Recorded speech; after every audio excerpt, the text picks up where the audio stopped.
ಭಜ ಗೋವಿಂದಂ ಭಜ ಗೋವಿಂದಂ ಭಜ ಗೋವಿಂದಂ ಭಜ ಗೋವಿಂದಂ ಗೋವಿಂದಂ ಭಜ ಮೂಢಮತೆ ಗೋವಿಂದಂ ಭಜ ಮೂಢಮತೆ ಸಂಪ್ರಾಪ್ತೆ ಸನ್ನಿಹಿತೆ ಕಾಲೇ ಸಂಪ್ರಾಪ್ತೆ ಸನ್ನಿಹಿತೆ ಕಾಲೇ ನಹಿ ನಹಿ ರಕ್ಷತಿ ಡುಃಖೃಂಕರಣೆ ನಹಿ ನಹಿ ರಕ್ಷತಿ ಡುಃಖೃಂಕರಣೆ ಭಜ ಗೋವಿಂದಂ ಭಜ ಗೋವಿಂದಂ ಭಜ ಗೋವಿಂದಂ ಭಜ ಗೋವಿಂದಂ ಗೋವಿಂದಂ ಭಜ ಮೂಢಮತೆ ಗೋವಿಂದಂ ಭಜ ಮೂಢಮತೆ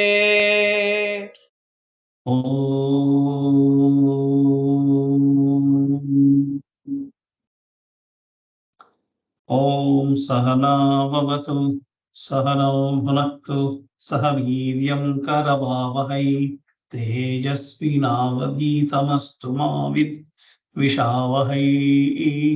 ಓಂ ಶಾಂತಿ ಶಾಂತಿ ಶಾಂತಿ. ಸದಾಶಿವಸಮಾರಂಭಾಂ ಶಂಕರಾಚಾರ್ಯ ಮಧ್ಯಮಾಂ ಅಸ್ಮದಾಚಾರ್ಯ ಪರ್ಯಂತಾಂ ವಂದೇ ಗುರು ಪರಂಪರಾಂ ವಂದೇ ಗುರು ಪರಂಪರಾಂ.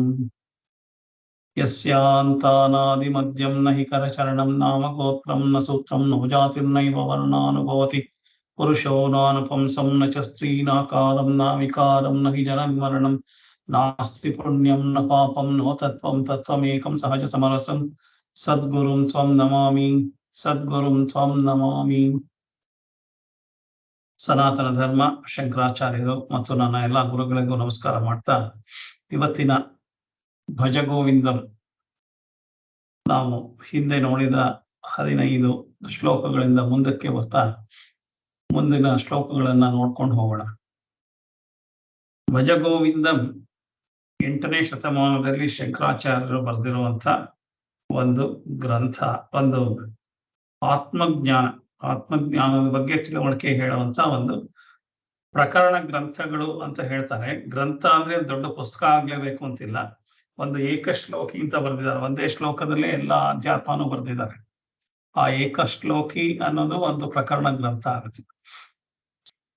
ಸೊ ಶಂಕರಾಚಾರ್ಯರು ಬರೆದಿರೋದು 8ನೇ ಶತಮಾನದಲ್ಲಿ ಧರ್ಮ ಅಧೋಗತಿಗೆ ಹೋಗ್ತಾ ಇತ್ತು. ಅದು ಸನಾತನ ಧರ್ಮ. ಯಾಕೆ ಅಂತಂದ್ರೆ ಅವಾಗ ಇದ್ದಿದ್ದ ರಾಜರುಗಳು ಹೆಚ್ಚಿಗೆ ಜೈನಿಸಂಗೆ ಸಪೋರ್ಟ್ ಮಾಡ್ತಾ ಇದ್ರು, ಬುದ್ಧಿಸಂಗೆ ಸಪೋರ್ಟ್ ಮಾಡ್ತಾ ಇದ್ರು. ಸನಾತನ ಧರ್ಮಕ್ಕೆ ಸಪೋರ್ಟ್ ಮಾಡ್ತಾ ಇದ್ದಂಥ ರಾಜಗಳು ಕಡಿಮೆ ಇದ್ರು. ಹಾಗಾಗಿ ರಾಜರ ಆಳ್ವಿಕೆಯಲ್ಲಿ ಎಲ್ಲರೂ ಬುದ್ಧಿಸಂ ಫಾಲೋ ಮಾಡಿ, ಎಲ್ಲರೂ ಜೈನಿಸಂ ಫಾಲೋ ಮಾಡಿ ಅಂತ ಹೇಳಿ ಹೆಚ್ಚು ಜನ ಇದು ಮಾಡಿ ಸನಾತನ ಧರ್ಮ ಅಧೋಗತಿಗೆ ಬರ್ತಾ ಇತ್ತು.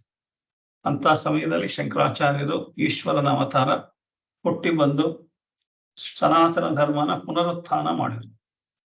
ಅವರು ಜೈನಿಸಮ್ ಮತ್ತೆ ಬುದ್ಧಿಸಮ್ ಎಲ್ಲಾ ಕಡೆಗೂ ಅವರ ಯಾರ್ಯಾರು ಪಂಡಿತರಿದ್ದಾರೆ ಅವ್ರ ಹತ್ರ ಎಲ್ಲ ವಾದ ಮಾಡಿ, ಸೊ ನೀವು ಹೇಳ್ತಾ ಇರೋದ್ರೊಳಗೆ ಎಷ್ಟು ಸತ್ಯ ಇದೆ ಅಥವಾ ಸನಾತನ ಧರ್ಮದಲ್ಲಿ ಹೇಳೋದ್ರೊಳಗೆ ಎಷ್ಟು ಸತ್ಯ ಇದೆ ಅಂತ ಹೇಳಿ ವಾದದಲ್ಲಿ ಅವರನ್ನೆಲ್ಲ ಗೆದ್ದು ತಿರ್ಗಾ ಸನಾತನ ಧರ್ಮನೇ ಗ್ರೇಟು ಅಂತ ಹೇಳಿ ಪುನರುತ್ಥಾನ ಮಾಡಿ ಅವತ್ತಿಂದ ತಿರ್ಗಾ ಇಲ್ಲಿ ತನಕನೂ ಬಂದಿದೆ. ಸನಾತನ ಧರ್ಮ ಬೆಳ್ಕೊಂಡು ಬಂದಿದೆ.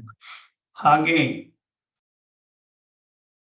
ಸನಾತನ ಧರ್ಮದ ಅವನತಿಗೆ ಅಥವಾ ಧರ್ಮದ ಅವನತಿ ಆಗ್ತಿದ್ದಾಗೇನೆ ಯದಾ ಯದಾ ಹಿ ಧರ್ಮಸ್ಯ ಗ್ಲಾನಿರ್ಭವತಿ ಭಾರತ ಅಂತ ಹೇಳಿದಾಗೆ ಆ ಟೈಮಲ್ಲಿ ಫಸ್ಟು ಅವನ ಸಂತರು ಮಹಾತ್ಮರು ಇಂಥವ್ರನ್ನೆಲ್ಲ ಕಳಿಸಿ ಆ ಧರ್ಮನ ಪುನರುತ್ಥಾನ ಮಾಡಕ್ಕಾಗತ್ತಾ ಅಂತ ನೋಡ್ತಾರೆ ದೇವರು. ಹಾಗಾಗ್ಲಿಲ್ಲ ಅಂತಂದ್ರೆ ಯುದ್ಧ ಮಾಡ್ಬೇಕಾಗುತ್ತಾ ಅಥವಾ ಅವನೇ ಹುಟ್ಟಿ ಬರಬೇಕಾಗುತ್ತಾ, ಆ ಥರದ್ದೆಲ್ಲವನ್ನು ಬಂದು ಕೊನೆಗೆ ತಿರ್ಗಾ ಪುನರುತ್ಥಾನ ಮಾಡ್ತಾರೆ. ಸೊ ಹಾಗೆ ಇರೋದ್ರಿಂದ ತಿರ್ಗಾ ಸನಾತನ ಧರ್ಮ ಇವರು ಶಿವನ ಅವತಾರವಾಗಿ ಇವ್ರು ಹುಟ್ಟು ಬಂದು ಇವರು ಮಾಡಿದ್ದಾರೆ. ಅದರೊಳಗೆ ಶಂಕರಾಚಾರ್ಯರು 3 ತರ ಪುಸ್ತಕಗಳನ್ನ ಬರೆದಿದ್ದಾರೆ. ಪುಸ್ತಕಗಳು ಅಥವಾ 3 ತರದ ವಿಚಾರಗಳನ್ನ ಬರೆದಿದ್ದಾರೆ. ಒಂದು ದೇವರ ಸ್ತೋತ್ರಗಳು, ಅದಕ್ಕೆ ಬೇಕಾದಷ್ಟು ಸ್ತೋತ್ರಗಳಿದೆ. ಐಗಿರಿ ನಂದಿನಿಯಿಂದ ಹಿಡಿದು ಎಲ್ಲಾದು ಲಿಂಗಾಷ್ಟಕ ಏನೇನಿದೆ ಎಲ್ಲಾದುವೆ 101 ಶ್ಲೋಕಗಳನ್ನು ಬರೆದಿದ್ದಾರೆ. ದೇವರ ಬಗ್ಗೆ ಶ್ಲೋಕಗಳು ಅದೆಲ್ಲರೂ ನಿತ್ಯ ಕರ್ಮ ಮಾಡೋದಕ್ಕೆ ಜನಗಳಿಗೆ ಪೂಜೆ ಮಾಡ್ಬೇಕಾದ್ರೆ ಅಥವಾ ಇದು ಮಾಡ್ಬೇಕಾದ್ರೆ ಅರ್ಥ ಮಾಡ್ಕೊಂಡು ಮಾಡೋದಿಲ್ಲ ಇದ್ರು ಅಟ್ಲೀಸ್ಟ್ ಒಂದು ಭಕ್ತಿನಲ್ಲಿ ಮಾಡ್ಲಿ ಅಂತ ಮಾಡಿ ಇಟ್ಟಿದ್ದಾರೆ. ಅದಾದ್ಮೇಲೆ 2ನೇ ಲೆವೆಲ್ ಗ್ರಂಥಗಳು ಯಾವುದು ಅಂದ್ರೆ ಪ್ರಕರಣ ಗ್ರಂಥಗಳು ಉಂಟು. ಈ ಪ್ರಕರಣ ಗ್ರಂಥಗಳಲ್ಲಿ ಆತ್ಮಜ್ಞಾನ ಇರುವಂತಹದಕ್ಕೆ ಪ್ರಕರಣ ಗ್ರಂಥಗಳು. ಇದ್ರೊಳಗೂ ಕೆಲವೆಲ್ಲ ಶ್ಲೋಕ ಸ್ವಾರಮಲ್ಲ ಇದೆ. ಇದ್ರೊಳಗೂ ಕೆಲವೆಲ್ಲ ನೋಡಿದ್ರೆ ಅದನ್ನು ಹಾಗೆ ಸ್ತೋತ್ರದಲ್ಲೇ ಹೇಳೋ ತರ ಆಗತ್ತೆ, ಆದ್ರೆ ಸ್ತೋತ್ರ ಅಲ್ಲ. ಸೊ ಸ್ತೋತ್ರ ಮನೋಬುದ್ಧಿ ಅಹಂಕಾರ ಚಿತ್ತಾನಿ ನಾಹಂ ಶಿವಾನಂದ ರೂಪ ಶಿವೋಹಂ ಅಂತ ಅನ್ನೋದು ಅದುವೇ ಆ ತರ ಇದ್ರುವೆ ಅದು ಸ್ತೋತ್ರ ಗ್ರಂಥ ಅಲ್ಲ. ಅದೇ ತರ ಭಜಗೋವಿಂದಮ್ಮ ಸ್ತೋತ್ರ ಗ್ರಂಥ ಅಲ್ಲ, ಭಕ್ತಿನಲ್ಲಿ ಏನೋ ದೇವ್ರನ್ನ ಹೇಳಿ ಮೆಚ್ಚಿಸೋದಿಕ್ಕಲ್ಲ. ಹಾಗಾಗಿ ಸ್ತೋತ್ರ ಗ್ರಂಥಗಳು ಅಂದ್ರೆ ಮೊದಲು 101 ಬರೆದಿಟ್ಬಿಟ್ಟಿದ್ದಾರೆ. ಆಮೇಲೆ ಇರೋದು ಯಾವ್ಯಾವ್ದಿದೆ ಅದೆಲ್ಲ ಅದುವೇ ಪ್ರಕರಣ ಗ್ರಂಥಗಳು ಅಂತ ಶಂಕರಾಚಾರ್ಯರೇ ಅವರದೇ ಭಾಷೆನಲ್ಲಿ ಬರೆದಿರೋದ್ರಿಂದ ಅದಕ್ಕೆಲ್ಲ ಪ್ರಕರಣ ಗ್ರಂಥಗಳು ಅಂತ. ಪ್ರಕರಣ ಗ್ರಂಥಗಳು ಅಂತಂದ್ರೆ ವೇದ ಉಪನಿಷತ್ತುಗಳು ಏನಿದೆ, ಭಗವದ್ಗೀತೆ ಏನಿದೆ, ಪತಂಜಲಿ ಯೋಗ ಸೂತ್ರ ಏನಿದೆ, ವಿಷ್ಣು ಸಹಸ್ರನಾಮ ಏನಿದೆ, ಇದು ಎಲ್ಲದಕ್ಕೂ ಒರಿಜಿನಲ್ ಇದೆ. ಆದ್ರೆ ಒರಿಜಿನಲ್ ಅರ್ಥ ಮಾಡ್ಕೊಳ್ಳೋದು ಕಷ್ಟ. ಅದಕ್ಕೆ ಒಂದು ಗೈಡ್ ತರ ಬರ್ದಿದ್ದಾರೆ. ಆ ತರ ಗೈಡ್ ತರ ಬರ್ದಿರೋದೆಲ್ಲ ಅದು ಪ್ರಕರಣ ಗ್ರಂಥಗಳು. ನೀವು ಪೂರ್ತಿ ವೇದ ನೀವೇ ಓದಿ ಅರ್ಥ ಮಾಡ್ಕೊಳಕ್ ಆಗ್ದಲೇ ಇದ್ರೆ, ಉಪನಿಷತ್ತನ್ನ ನಾವೇ ಓದಿ ಅರ್ಥ ಮಾಡ್ಕೊಳಕ್ ಆಗ್ದಲೇ ಇದ್ರೆ, ಅದಕ್ಕೋಸ್ಕರ ಕೆಲವೆಲ್ಲ ಅದನ್ನು ಸೂಕ್ಷ್ಮ ರೀತಿಯಲ್ಲಿ ಬರೆದಿದ್ದಾರೆ. ಆ ಪ್ರಕರಣ ಗ್ರಂಥಗಳು 47 ಪ್ರಕರಣ ಗ್ರಂಥಗಳು ಇದೆ. ಅದ್ರೊಳಗಡೆನೂ SSLC ಸ್ಟ್ಯಾಂಡರ್ಡ್ ಇಂದ ಹಿಡಿದು PhD ಲೆವೆಲ್ವರೆಗೆ ಪ್ರಕರಣ ಗ್ರಂಥಗಳು ಬೇರೆ ಬೇರೆ ಟಫ್ ಆಗಿ ಇದೆ.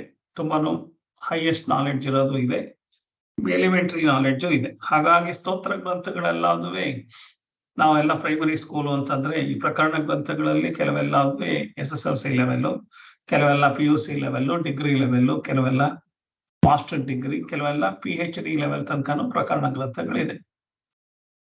ಸೊ ಅದು ಟಫ್ ಆಗ್ತಾ ಹೋಗುತ್ತೆ ನಾಲೆಡ್ಜ್.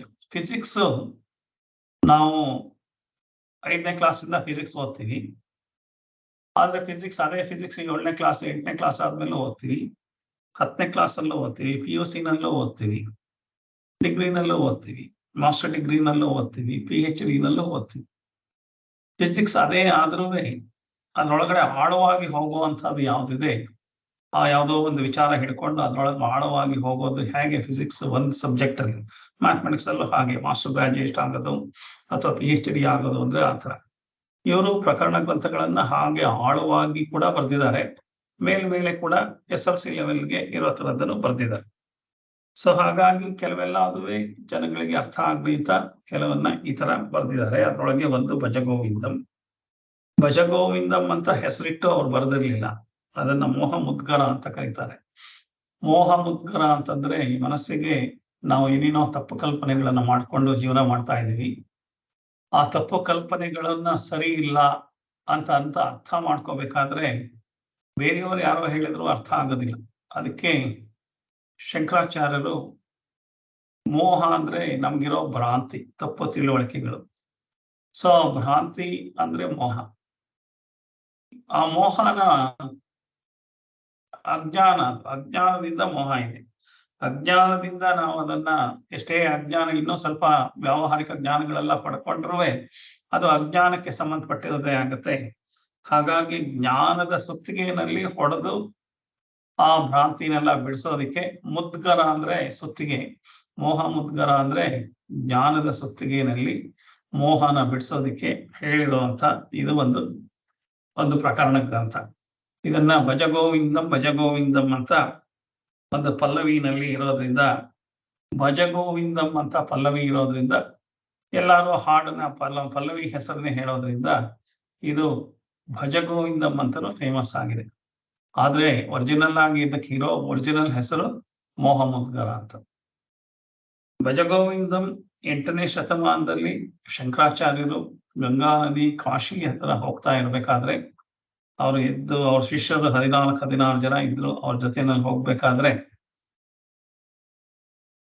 ಅಲ್ಲಿ ಒಬ್ಬ ಪಂಡಿತ ಒಂದು ದೀಪದ ಕಂಬದ ಕೆಳಗೆ ದೀಪ ಅಲ್ಲಿ ತಲೆ ಕೆಳಕಾಗಿ ನಿಂತ್ಕೊಂಡು ಒಂದು ಸಂಸ್ಕೃತ ವ್ಯಾಕರಣದ ಪದನ ಗಟ್ ಮಾಡ್ತಾ ಇರ್ತಾನೆ. ಸಂಸ್ಕೃತ ಗ್ರಾಮರ್ ಪುಸ್ತಕನ ಮುಂದ್ಗಡೆ ಇಟ್ಕೊಂಡು ತಲೆ ಕೆಳಕಾಗಿ ನಿಂತ್ಕೊಂಡು ಯಾರೋ ಹೇಳಿದ್ದಾರೆ ಹಂಗೆಲ್ಲ ಮಾಡಿದ್ರೆ ತುಂಬಾ ತಲೆ ಕೆಳಕಾಗಿ ಮಾಡಿದ್ರೆ ತುಂಬಾ ಜ್ಞಾಪಕ ಶಕ್ತಿ ಇರುತ್ತೆ, ತುಂಬಾ ಇದಾಗುತ್ತೆ. ಅವನಿಗೆ ಆಗ್ಲೇ 87 ವರ್ಷ. ಆ ವಯಸ್ಸಲ್ಲಿ ಅವನು ತಲೆ ಕೆಳಕಾಗಿ ಮಾಡಿ ಸಂಸ್ಕೃತದಲ್ಲಿ ಅವನಿಗೆ ಡಾಕ್ಟರೇಟ್ ಕೊಟ್ಟಿರ್ತಾನೆ, ಏನ್ ಪ್ರಯೋಜನ? ಅವನು ಆ ವಯಸ್ಸಲ್ಲಿ ಮಾಡ್ತಾ ಇರೋದನ್ನ ನೋಡಿ ಶಂಕರಾಚಾರ್ಯರಿಗೆ ಕನಿಕರ ಆಗುತ್ತೆ. ಅದು ಹಂಗೂ ಬೇಜಾರು ಆಗುತ್ತೆ. ಏನಪ್ಪ ಈ ವಯಸ್ಸಲ್ಲಿ ಕೂಡ ಅವನು ಏನ್ ಮಾಡ್ತಾ ಇದ್ದಾನೆ? ಸಂಸ್ಕೃತ ಯಾವ್ದೋ ಒಂದು ಸಬ್ಜೆಕ್ಟ್ ನ ಕಲಿತಾ ಇದ್ದಾನೆ, ಒಂದು ಗ್ರಾಮರ್ ಕಲ್ತು ಏನಾಗ್ಬೇಕಾಗಿದೆ? ಅದಕ್ಕೇನಾದ್ರು ಸರ್ಟಿಫಿಕೇಟ್ ತಗೋತಾ ಇದ್ದಾನ? ಯಾತಕ್ ತಗೋತಾ ಇದ್ದಾನೆ? ಯಾಕೆ ಅಷ್ಟು ಕಷ್ಟ ಪಡ್ತಾ ಇದೆಯಾ? ಈಗ ಮಾಡ್ಬೇಕಾಗಿರೋದು ನೀನು ಭಗವಂತನ ನಾಮಸ್ಮರಣೆ, ಅಂದ್ರೆ ಆತ್ಮಜ್ಞಾನನ ಪಡ್ಕೊಳ್ಳೋದಕ್ಕೆ ಬೇಕಾಗುವಂತ ಕೆಲಸಗಳನ್ನ ಮಾಡ್ಬೇಕು. ಅದು ಬಿಟ್ಬಿಟ್ಟು ನಾನು ಇನ್ನೂ ಅದು ಮಾಡ್ತೀನಿ ಇದು ಮಾಡ್ತೀನಿ, ನಾನು ವಯಸ್ಸಾಗಿದ್ರು ನಾನು ಇನ್ನೇನೋ ಮಾಡ್ತೀನಿ ಅಂತ ಹೋದ್ರೆ ಎಂಗೇಜ್ ಆಗ್ಬೋದು ನೀವು. ಆದ್ರೆ ಮಾಡಬೇಕಾಗಿರೋದು ಮೋಕ್ಷ ಸಾಧನೆ ಮಾಡಬೇಕು. ಮೋಕ್ಷ ಸಾಧನೆ ಬಿಟ್ಟು ಏನು ಮಾಡಿದ್ರು ಅದೆಲ್ಲ ವರ್ಕ್ ಆಗೋದಿಲ್ಲ. ಹಾಗಾಗಿ ಅದಕ್ಕೇನೆ ವೇದಾಂತದಲ್ಲಿ ಮೊದಲೇ ಹೇಳ್ಬಿಟ್ಟಿದ್ದಾರೆ, ಚತುರ್ವಿಧ ಫಲ ಪುರುಷಾರ್ಥ ಅಂತ 4 ಬಗೆಯ ಪುರುಷಾರ್ಥಗಳಿದೆ. ಅಂದ್ರೆ ಗೋಲ್ಸ್. ಪುರುಷಾರ್ಥ ಅಂದ್ರೆ ಒಬ್ಬ ಮನುಷ್ಯನ ಹುಟ್ಟಿದ ಮೇಲೆ ಏನ್ ಗೋಲ್ ಇರಬೇಕು, ಏನಿದೆ, ಏನೆಲ್ಲ ಇದೆ ಅಂತ ಅಂದ್ಬಿಟ್ಟು ಒಬ್ರನ್ನ ನೋಡಿ ಇಬ್ರನ್ನ ನೋಡಿ ಬರ್ದಿಲ್ಲ. ಸಾವಿರಾರು ಜನ ಎಲ್ಲಾ ವಯಸ್ಸಿನವ್ರನ್ನು ಹುಡುಕಿ ನೋಡಿ ಬರ್ದಿರೋ ಅಂಥದ್ದು ಪುರುಷಾರ್ಥ ಅಂದ್ರೆ ಗೋಲ್. 4 ಗೋಲು: ಧರ್ಮ, ಅರ್ಥ, ಕಾಮ, ಮೋಕ್ಷ ಅಂತ. ಅರ್ಥ ಕಾಮ ಅನ್ನೋದನ್ನ ಎಲ್ರಿಗೂ ಗೊತ್ತಿದೆ. ನಮ್ಗೆ ನಾವು ನಮ್ಮ ಆಸೆಗಳು ಬಯಕೆಗಳನ್ನ ಪೂರೈಸ್ಕೊಳ್ಳೋದಕ್ಕೆ ಧನದ ಅವಶ್ಯಕತೆ ಇದೆ. ಹಾಗಾಗಿ ಅದನ್ನ ಅರ್ಥ ಅನ್ನೋದು ಒಂದು ಗೋಲ್. ಅರ್ಥ ಅಂದ್ರೆ ಹಣ ಸಂಪಾದನೆ ಮಾಡೋದು ಒಂದು ಗೋಲ್. ಅವರೇ ಬರೆದ್ಬಿಟ್ಟಿದ್ದಾರೆ ವೇದದಲ್ಲಿ. ಸೊ ಹಣ ಸಂಪಾದನೆ ಮಾಡೋದು ಒಂದು ಗೋಲ್. ಸೊ ಹಣ ಸಂಪಾದನೆ ಮಾಡಿ ಬರೀ ಹಣನ ಇಟ್ಕೊಂಡಿದ್ರೆ ಏನಾಗುತ್ತೆ? ಆಗಲ್ಲ. ಹಣದಿಂದ ಸೌಕರ್ಯಗಳು, ನನ್ನ ಕಾಮನೆಗಳು ಅಂತಂದ್ರೆ ನನಗೆ ಜೀವನ ಸುಗಮ ಆಗೋದಕ್ಕೆ ಏನೇನು ಬಯಕೆಗಳಿದೆ ಅದ ಎಲ್ಲ ಮಾಡ್ಕೊಡೋದು. ಮಾನಸಿಕವಾಗಿ ದೈಹಿಕವಾಗಿ ಏನ್ ಬೇಕೋ ಅದನ್ನೆಲ್ಲ ಮಾಡ್ಕೊಳ್ಳೋದಕ್ಕೆ ಕಾಮ ಪುರುಷಾರ್ಥ, ಅರ್ಥ ಪುರುಷಾರ್ಥ, ಕಾಮ ಪುರುಷಾರ್ಥ. ಸೊ ಇಷ್ಟೊಳಗೆ ಇದು ಬಿಟ್ರೆ ನಿಮ್ಗೆ ಆಮೇಲೆ ಸ್ಟ್ರೆಸ್ ಬರುತ್ತೆ. ಯಾಕೆಂದ್ರೆ ಒಂದು 35 ವರ್ಷದ ತನಕ ಇದೆಲ್ಲ ಬೇಕು ಅನ್ಸ್ಬೋದು. ಅದಾದ್ಮೇಲೆ ಎಲ್ಲಾದ್ರು ಮೀಟ್ ಆಗ್ಬಿಡ್ತು ಅಂತ ಇಟ್ಕೊಳ್ಳೋಣ. ಎಲ್ಲಾದ್ರು ದುಡ್ಡು ಕಾಸು ಎಲ್ಲ ಚೆನ್ನಾಗಿ 35 ವರ್ಷದೊಳಗೆ ದುಡಿದು ಬಿಟ್ಟೆ, ಮದುವೆ ಆಯ್ತು, ಮಕ್ಕಳಾಯ್ತು, ಎಲ್ಲ ಆಯ್ತು, ಏನಿದೆ ನೆಕ್ಸ್ಟ್? ಬರೀ ಅದೇ ದುಡಿಯೋದ? ಇನ್ನೂ ಸ್ವಲ್ಪ ಬ್ಯಾಂಕ್ ಬ್ಯಾಲೆನ್ಸ್ ದೊಡ್ಡದು ಮಾಡೋದ? ಹೀಗೆ ಮಾಡೋದ್ರೊಳಗೆ ಅರ್ಥ ಇಲ್ಲ. ಯಾಕೆ ಅಂತಂದ್ರೆ ಒಂದು ಲೆವೆಲ್ಗೆ ಎಲ್ಲ ಅಚೀವ್ ಮಾಡಿದ್ಮೇಲೆ ಅದೆಲ್ಲ ರಿಪಿಟೇಷನ್, ಮಾಡಿದ್ದನ್ನೇ ಮಾಡ್ತಾ ಇರೋದಾದ್ರೆ ಅದ್ರೊಳಗೆ ಏನಿಲ್ಲ. ಹಾಗಾಗಿ ಸ್ವಲ್ಪ ಧರ್ಮದ ಕಡೆಗೆ ನಾವು ಮನಸ್ಸನ್ನ ಹರಿಸಿ ಮೋಕ್ಷದ ಕಡೆಗೆ ಹೋಗೋದೇನೆ. ಮೋಕ್ಷ ಪಡ್ಕೊಳ್ಳೋದು ಅಂದ್ರೆ ಪುನರಪಿ ಜನನ ಪುನರಪಿ ಮರಣಂ ಇಲ್ದಲೇ ಇರುವಂಥದ್ದು. ನನಗೆ ಈ ಪ್ರಪಂಚದ ಬಂಧನಗಳಿಂದ ಬಿಡಿಸ್ಕೊಳ್ಳೋದು ಏನಿದೆ ಅದನ್ನ ಮೋಕ್ಷ ಅಂತಾರೆ. ಈ ಪ್ರಪಂಚದ ಬಂಧನಗಳಿಂದ ಬಿಡಿಸ್ಕೊಳ್ಳೋದಕ್ಕೆ ನನ್ನ ಮನಸ್ಸನ್ನ ತಯಾರಿ ಮಾಡಿಕೊಂಡು ಮನಸ್ಸಿನಿಂದ ನಾನು ಬಿಡ್ಕೋಬೇಕು. ಹೊರಗಡೆ ಎಲ್ಲೂ ಅದು ಪ್ಲಾಸ್ಟರ್ ಹಾಕಿ ಅಥವಾ ಚೈನ್ ಹಾಕಿ ನಮ್ಗೇನು ಕಟ್ಕೊಂಡಿಲ್ಲ, ನಾನೇ ಅಂಟಿಸ್ಕೊಂಡಿದ್ದೀನಿ, ನಾನೇ ಬಿಡಿಸ್ಕೋಬೇಕು. ಅದನ್ನ ಮೋಕ್ಷ ಪುರುಷಾರ್ಥ ಅಂತಾರೆ. ಹಾಗಾಗಿ 4 ಮಾಡ್ಲೇಬೇಕು. ಎಲ್ಲಾರ್ಗೂ ಇನ್ನು 100 ವರ್ಷ ತನಕ ಹೊಟ್ಟೆಪಾಡಿಗೆ ಕೆಲಸ ಮಾಡ್ತಾ ಇದ್ದೀನಿ ಅಂದ್ರೆ ಅವ್ರಿಗೇನ್ ಬೇಕಾಗಿಲ್ಲ ಇವೆಲ್ಲ. ಯಾವುದು ವೇದಾಂತ ಅದೆಲ್ಲ ಬೇಕಾಗಿಲ್ಲ. ಹೊಟ್ಟೆ ಪಾಡಿಗೆ ದುಡಿತಾ ಇದ್ದವ್ರಿಗೆ ಇನ್ನು ವೇದಾಂತಕ್ಕೆ ಅವ್ರಿಗೆ ಬರುವಂತ ಪುರ್ಸೊತ್ತೇ ಆಗಿಲ್ಲ. ಅವ್ರಿಗೆ ಬೆಳಗಾಗಿದ್ರೆ ರಾತ್ರಿ ಊಟ ಆದ್ಮೇಲೆ ಬೆಳಗ್ಗೆ ಊಟದ ಚಿಂತೆ ಇರೋರಿಗೆ ವೇದಾಂತನೇ ಬೇಕಿಲ್ಲ. ವೇದಾಂತ ಇದೇನಿದ್ರು ಆಲ್ರೆಡಿ ಸೌಂಡ್ ಆಗಿದೀವಿ, ದುಡ್ಡು ಕಾಸು ಎಲ್ಲ ಆಗಿದೆ, ಅವಾಗ ಮನುಷ್ಯನಿಗೆ ಬರುತ್ತೆ ಚಿಂತೆಗಳು. ಅವಾಗ ಏನೇನೋ ಕ್ವಶನ್ಗಳು ಬರುತ್ತೆ.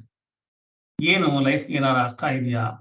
ಸುಮ್ಮನೆ ಹೀಗೇನೆ ಮಾಡ್ತಾ ಇರೋದ? ದನಕ್ಕೆ ಎಣ್ಣೆ ಗಾಣಕ್ಕೆ ಕಟ್ಟಿದ್ದ ಅನ್ನೋ ತರ ಸುಮ್ಮನೆ ಸುತ್ತುತ್ತಾ ಇರೋದಷ್ಟೇನಾ ಕೆಲಸ ಅಂತ ಎಲ್ಲ ಪ್ರಶ್ನೆಗಳು ಬರುತ್ತೆ.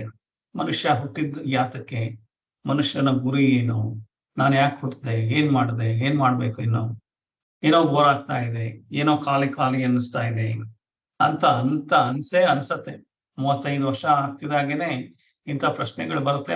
ಮೊದ್ಲು ಇನ್ನೂ ಆಸೆಗಳು ಜಾಸ್ತಿ ಇದ್ದವ್ರು ಇನ್ನೂ ಸ್ವಲ್ಪ ದಿವಸ ಲೇಟ್ ಆಗ್ಬೋದು, ಹಾಗೆ ಆಗುತ್ತೆ. ಹಾಗಾಗಿ ಎಲ್ಲಾರ್ಗೂ ಇರಕ್ಕೊಂದು ಮನೆ, ಮಾಡಕ್ಕೆ ಊಟ ತಿಂಡಿ, ರೆಗ್ಯುಲರ್ ಆಗಿ ಒಂದು ಇನ್ಕಮ್ಮು ಎಲ್ಲ ಬರ್ತಿದ್ದ ಹಾಗೆ ಜೀವನದಲ್ಲಿ ಏನೋ ಸಾರನೇ ಇಲ್ವಲ್ಲ, ಎಲ್ಲ ನಿಸ್ಸಾರವಾಗಿದೆ. ಸ್ವಲ್ಪ ಬೇಜಾರಾಗ್ತಾ ಇದೆ. ಬೇಜಾರಾಗ್ತೀನಿ ಅಂತ ಟೂರ್ಗೆ ಹೋಗೋದು, ಸಿನಿಮಾ ನೋಡೋದು ಅಥವಾ ಸೀರಿಯಲ್ಗಳು ನೋಡಿ ಎಷ್ಟು ಮಾಡಕ್ಕಾಗುತ್ತೆ, ಅಷ್ಟು ಮಾಡಿದ್ರೆ ಏನು ಸಮಾಧಾನ ಆಗಲ್ಲ. ಸೊ ಅಂತ ಟೈಮಲ್ಲಿ ಅಧ್ಯಾತ್ಮನೇ ಬೇಕಾಗದು. ಸೊ ಯಾರು ಹಾಗಾದ್ರೆ ಎಲ್ರಿಗೂ ಬೇಕಾ ಅಧ್ಯಾತ್ಮ ಅಂತಂದ್ರೆ, ಆಲ್ರೆಡಿ ಎಲ್ರಿಗೂ ನಾವು ಹೇಳ್ತಾ ಇರ್ಬೇಕಾದ್ರೆ ಅಧ್ಯಾತ್ಮ ಹೊಟ್ಟೆಪಾಡಿಗೆ ಆಗಿದೆ, ಮನೆ ಮೇಲೆ ತಲೆ ಮೇಲೆ ಸೂರಿದೆ, ಇನ್ಕಮ್ ಇದೆ ರೆಗ್ಯುಲರ್ ಆಗಿ, ಅಷ್ಟೆಲ್ಲ ಆದ್ಮೇಲೆ ಬರುವಂತ ಪ್ರಶ್ನೆಗಳು. ಯಾಕೆಂದ್ರೆ ಅಲ್ಲಿ ತನಕ ಇನ್ನು ಹೊಟ್ಟೆಪಾಡಿಗೆ ದುಡಿತಾ ಇದ್ರೆ ಅವ್ರು ಬೆಳಗ್ಗೆ ಸಾಯಂಕಾಲ ಪುರ್ಸೊತ್ತೇ ಇರಲ್ಲ. ಅವ್ರಿಗೆ ಯೋಚನೆ ಮಾಡಕ್ ಪುರ್ಸೊತ್ತಿದ್ರೆ ತಾನೆ ಅವ್ರಿಗೇನಾದ್ರು ಆಗುವಂಥದ್ದು. ಅವ್ರಿಗೇನಿದ್ರೆ ಯೋಚನೆ ಅಂದ್ರೆ ನಾಳೆ ಹೊಟ್ಟೆಗೆ ಯಾವ ತರ ದುಡಿಯೋದು ಅಷ್ಟೇ ಕೆಲಸ ಬಿಟ್ರೆ ಬೇರೆ ಇನ್ಯಾವುದೂ ಇರೋದು. ನಮಗೆ ಬೇಕಾದಷ್ಟು ಆಲೋಚನೆಗಳು ಬಂದು ಜೀವನ ಜಿಗುಪ್ಸೆ ಅನ್ಸುತ್ತೆ, ಜೀವನ ದುಸ್ಸಾರ ಅನ್ಸುತ್ತೆ, ನಿಸ್ಸಾರ ಅನ್ಸುತ್ತೆ. ಅಂಥ ಟೈಮಲ್ಲಿ ಯಾರನ್ನು ಕೇಳೋದು? ದೊಡ್ಡವರಾಗಿರ್ತೀವಿ. ಸೊ ಯಾರ ಹತ್ರ ಹೋಗಿ ಕೇಳೋದಕ್ಕೆ ಯಾಕೆ ಹೀಗಾಗ್ತಾ ಇದೆ, ಜಿಗುಪ್ಸೆ ಬಂದಿದೆ, ಬೇಜಾರಾಗಿದೆ ಅಂತ ಕೇಳಕ್ಕಾಗಲ್ಲ. ಹಾಗಾಗಿ ವೇದಾಂತ ಗುರು ಬೇಕಾಗುತ್ತೆ, ಗುರುಗಳು ಬೇಕಾಗುತ್ತೆ. ವೇದಾಂತ ಅದರ ಶರಣ ಆಗ್ಲೇಬೇಕಾಗುತ್ತೆ. ಆ ವೇದಾಂತ ಇಲ್ದಲೇನೆ ನಾವೇನೆ ಏನು ತೀರ್ಮಾನ ಮಾಡ್ಕೊಳಕ್ಕೆ ನಮ್ಗೆ ಇಲ್ಲ, ನಮಗೆ ಆ ಜ್ಞಾನ ಇಲ್ಲ. ಅಥವಾ ನಾನೇ ಪುಸ್ತಕ ಓದ್ಕೊಂಡ್ಬಿಡ್ತೀನಿ ಅಂತಂದ್ರೆ ಆಗಲ್ಲ. ಯಾಕೆಂದ್ರೆ SLC ಲೆವೆಲ್ ಪುಸ್ತಕ ಯಾವುದು, LKG ಪುಸ್ತಕ ಯಾವುದು, LKG ಜ್ಞಾನ ಯಾವುದು ಅನ್ನೋದು ನಿಮ್ಗೆ ಗೊತ್ತಿರಲ್ಲ. ಹಾಗಾಗಿ ಗುರುಗಳನ್ನ ಹುಡುಕೊಂಡು ಹೋಗ್ಬೇಕು. ಹಾಗೆ ಅಲ್ಲಿರೋದನ್ನೇ ಓದ್ಕೊಂಡ್ಬಿಟ್ರೆ ಅರ್ಥ ಆಗತ್ತಾ, ಅಥವಾ ಯಾರೋ ಟ್ರಾನ್ಸ್ಲೇಷನ್ ಮಾಡಿದ್ದು ಓದಿದ್ರೆ ಅರ್ಥ ಆಗತ್ತಾ? ಆಗಲ್ಲ. ಹಾಗಾಗಿ ಗುರುಗಳು ಮಾರ್ಗದರ್ಶನದಲ್ಲಿ ಯಾವ ಗ್ರಂಥನ ಯಾವಾಗ ಓದ್ಬೇಕು, ಏನ್ ಮಾಡ್ಬೇಕು ಅಂತ ಆ ತರ ಒಂದು ಸ್ಟೆಪ್ ಬೈ ಸ್ಟೆಪ್ ಅಲ್ಲಿ ಓದ್ಬೇಕು. ಸಿಸ್ಟಮ್ಯಾಟಿಕ್ ಸ್ಟಡಿ ಅಂತ ಹೇಳ್ತಾರೆ. ಅಂದ್ರೆ ಸಿಸ್ಟಮ್ಯಾಟಿಕ್ ಸ್ಟಡಿ ಅಂತಂದ್ರೆ ಇವತ್ತು ಓದ್ಬಿಟ್ಟಿದೀನಿ ನಾಳೆಯಿಂದ ಬೇಡವಾ ಅಂತಂದ್ರೆ ಇಲ್ಲ, ಲೈಫ್ ಲಾಂಗ್ ಓದ್ಬೇಕು. So systematic study for the life long ಆಧ್ಯಾತ್ಮನ ಓದ್ಬೇಕು. ಸೊ ಆ ತರ ಮಾಡಿದ್ರೆ ನಮಗೆ ಅದು ಮನಸ್ಸಿನಲ್ಲಿ ಉಳ್ಕೊಳ್ಳೋದು, ಇಲ್ಲದೆ ಹೋದ್ರೆ ಉಳ್ಕೊಳ್ಳೋದು. ಇವತ್ತು ನಾವು ಏನೇನು ಮಾಡ್ತಾ ಇದ್ದೀವಿ, ನನ್ನ ಹ್ಯಾಬಿಟ್ಗಳಿರ್ಬೋದು, ನಾನು ಯಾತ್ರೊಳಗೆ ನಿಷ್ಣಾತ ಆಗಿದ್ದೀನಿ, ನಾನು ಅಡುಗೆ ಮಾಡೋದ್ರೊಳಗೆ ಎಕ್ಸ್ಪರ್ಟು, ನಾನು ಕಾರ್ ಓಡಿಸೋದ್ರೊಳಗೆ ಎಕ್ಸ್ಪರ್ಟು, ನಾನು ಮಾತಾಡೋದ್ರೊಳಗೆ ಎಕ್ಸ್ಪರ್ಟು, ಅಥವಾ ನಾನು ಇನ್ನೇನೋ ಮಾಡೋದ್ರೊಳಗೆ ಎಕ್ಸ್ಪರ್ಟು ಅಂತ ಅಂದ್ರೆ ಆ ಎಕ್ಸ್ಪರ್ಟಿಸಮ್ ಏನು ಹುಟ್ಟಿದ್ದಾಗೆ ಬಂತ? ನಮಗೆ ಇಲ್ಲ. ನಾವು ಪದೇ ಪದೇ ಅಭ್ಯಾಸ ಮಾಡಿರೋದ್ರಿಂದ ನನಗೆ ಕಾರ್ ಓಡಿಸೋದು ಸುಲಭವಾಗಿದೆ, ಅಥವಾ ನನಗೆ ಮಾತಾಡೋದು ಸುಲಭವಾಗಿದೆ, ಎಲ್ಲ ಭಾಷೆ ಅರ್ಥ ಮಾಡ್ಕೊಳಕ್ ಬರುತ್ತೆ, ಫಿಸಿಕ್ಸ್ ಗೊತ್ತಾಗುತ್ತೆ, ಸೈನ್ಸ್ ಗೊತ್ತಿದೆ. ಹಾಗಂದ್ರೆ ಅದೆಲ್ಲದನ್ನು ಪ್ರಾಕ್ಟೀಸ್ ಮಾಡಿದೀನಿ ರಿಪೀಟ್ ಆಗಿ, ಒಂದ್ಸಲ ಅಲ್ಲ. ಒಂದು ತರಕಾರಿ ಹೆಚ್ಚೋದು ಕಲಿಬೇಕಾದ್ರೆ ಬೇಕಾಷ್ಟು ಸಲ ಕೈ ಕುಯ್ಕೊಂಡಿರ್ತೀವಿ. ಹೇಗೆ ಹೆಚ್ಚಬೇಕು ಅನ್ನೋದೆಲ್ಲದು ಮಾಡಿಕೊಂಡು ಯಾವ ತರಕಾರಿ ಹೇಗೆ ಹೆಚ್ಚಬೇಕು ಅನ್ನೋದೆಲ್ಲ ಮಾಡ್ಬೇಕಾದ್ರೆ ಸಾಕಷ್ಟು ಅಭ್ಯಾಸ ಮಾಡಿರ್ತೀವಿ. ಅಭ್ಯಾಸ ಆದ್ಮೇಲೆ ಅದು ಕೈಗೆ ಬಂದಿರುತ್ತೆ ಜ್ಞಾನ.